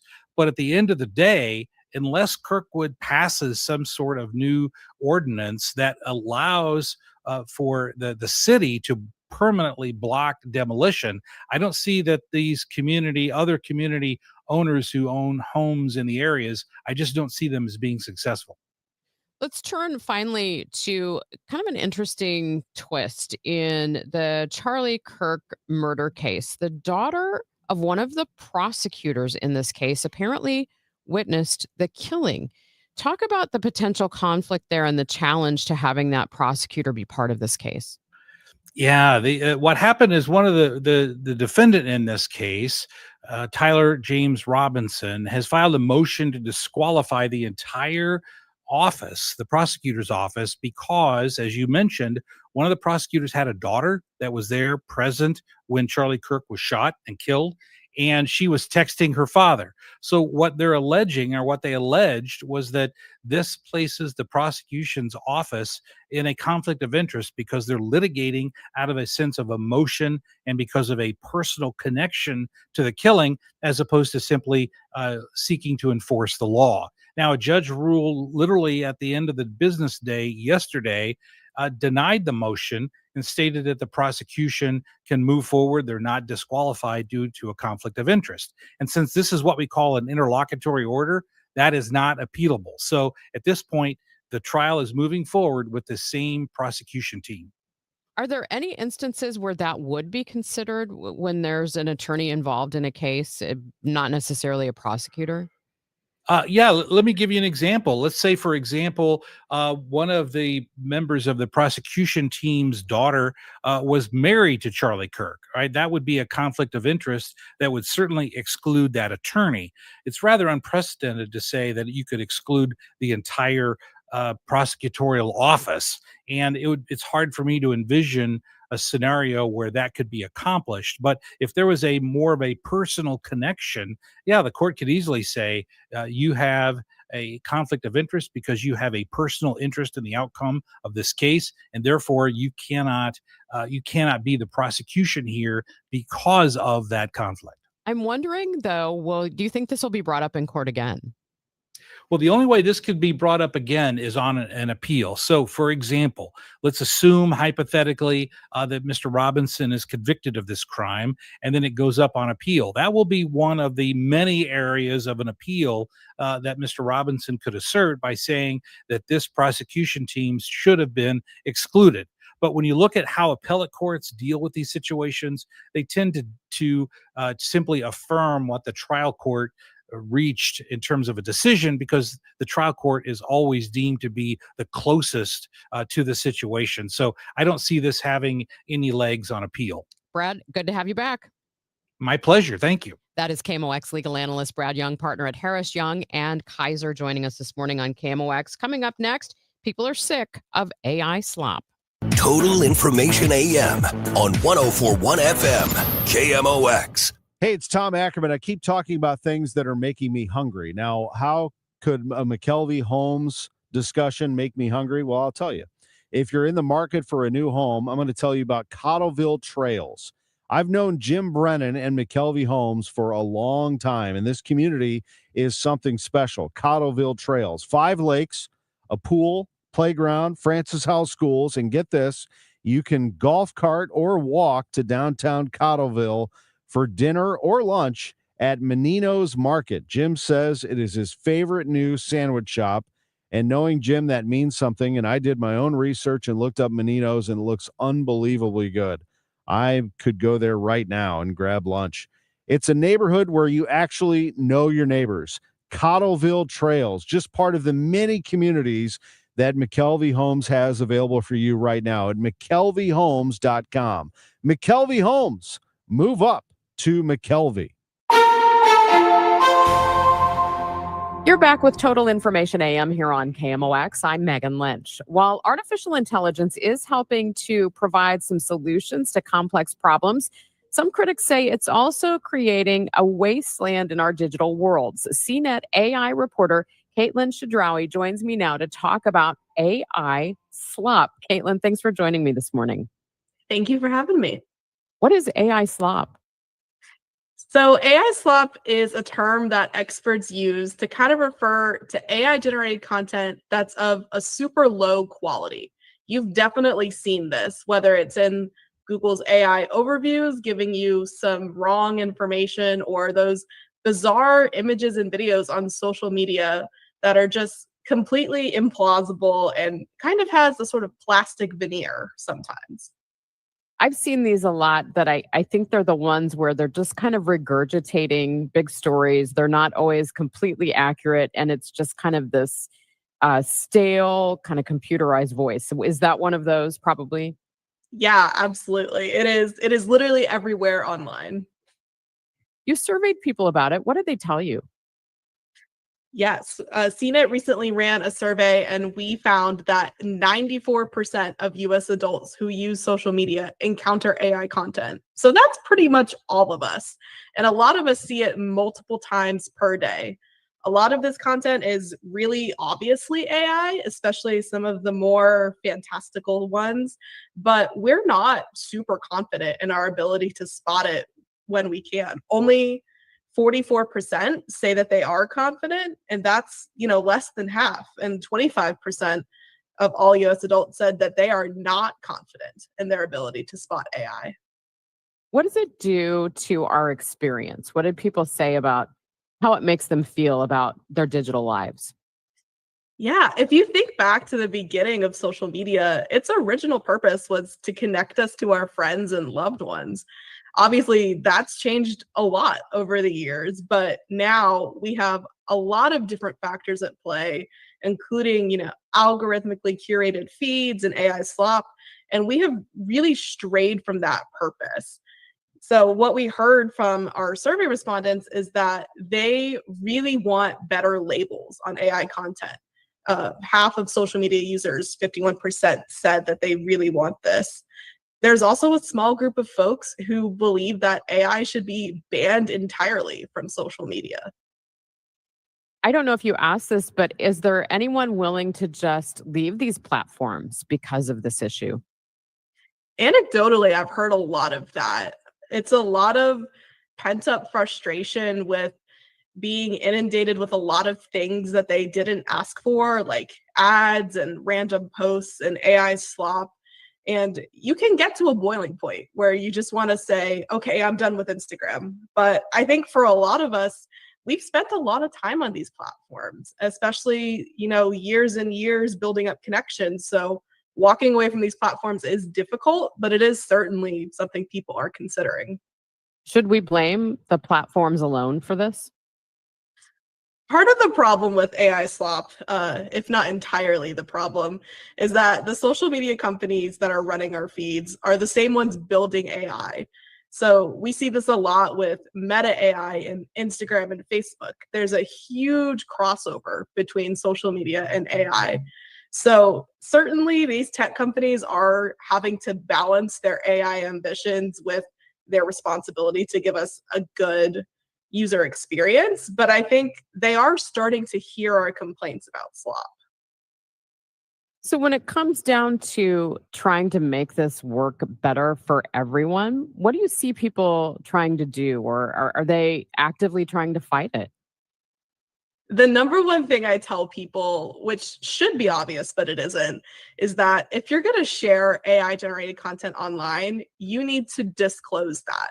Whether that's you put it in a caption or you use an AI label, it's more important than ever that we are super clear about where content comes from. We have seen a number of folks try to take action to determine if something is real. 60% of social media users told us that they look at posts for visual cues of AI. So whether that's like an image that has a 10-fingered hand, for example. Only 5% of folks said they use deepfake detection tools, but I highly recommend using these. They're a really great way to sort of go the extra mile and understand if what you're looking at is real or AI. What do you think is going to happen maybe over the next year or two with this? I think AI slop is definitely not going to slow down over the next couple of years. I think we've gotten to a point where these AI models are really good at what they do and people are really interested in them. So I think we'll still see a lot of AI slop. But my hope is that we'll also see a lot more solutions as well. I think better labeling and watermarking is an area of interest for researchers and for these social media platforms. So I'm hoping we see some developments there so that it's way easier for us to immediately know if something is real or AI. I also think we're going to start to see a little bit of a backlash against some of these spam accounts that just constantly share AI slop all the time. But ultimately, my view is kind of an optimistic one. I think human content is going to win out over AI content because ultimately that's kind of what the internet was supposed to be built for. It was built by humans for humans. And, this idea of an entirely AI internet sounds really unappealing. So I hope we're not headed there. Caitlin, thank you so much. Appreciate your time today. Thank you. That is CNET AI reporter Caitlin Shadrawi joining us this morning here on Total Information AM. Time now for today's Spotlight on Health Trends, sponsored by Ethos. Late night dinners are bad for metabolism. Columbia University researchers find pre-diabetics, obese adults, or those with type 2 diabetes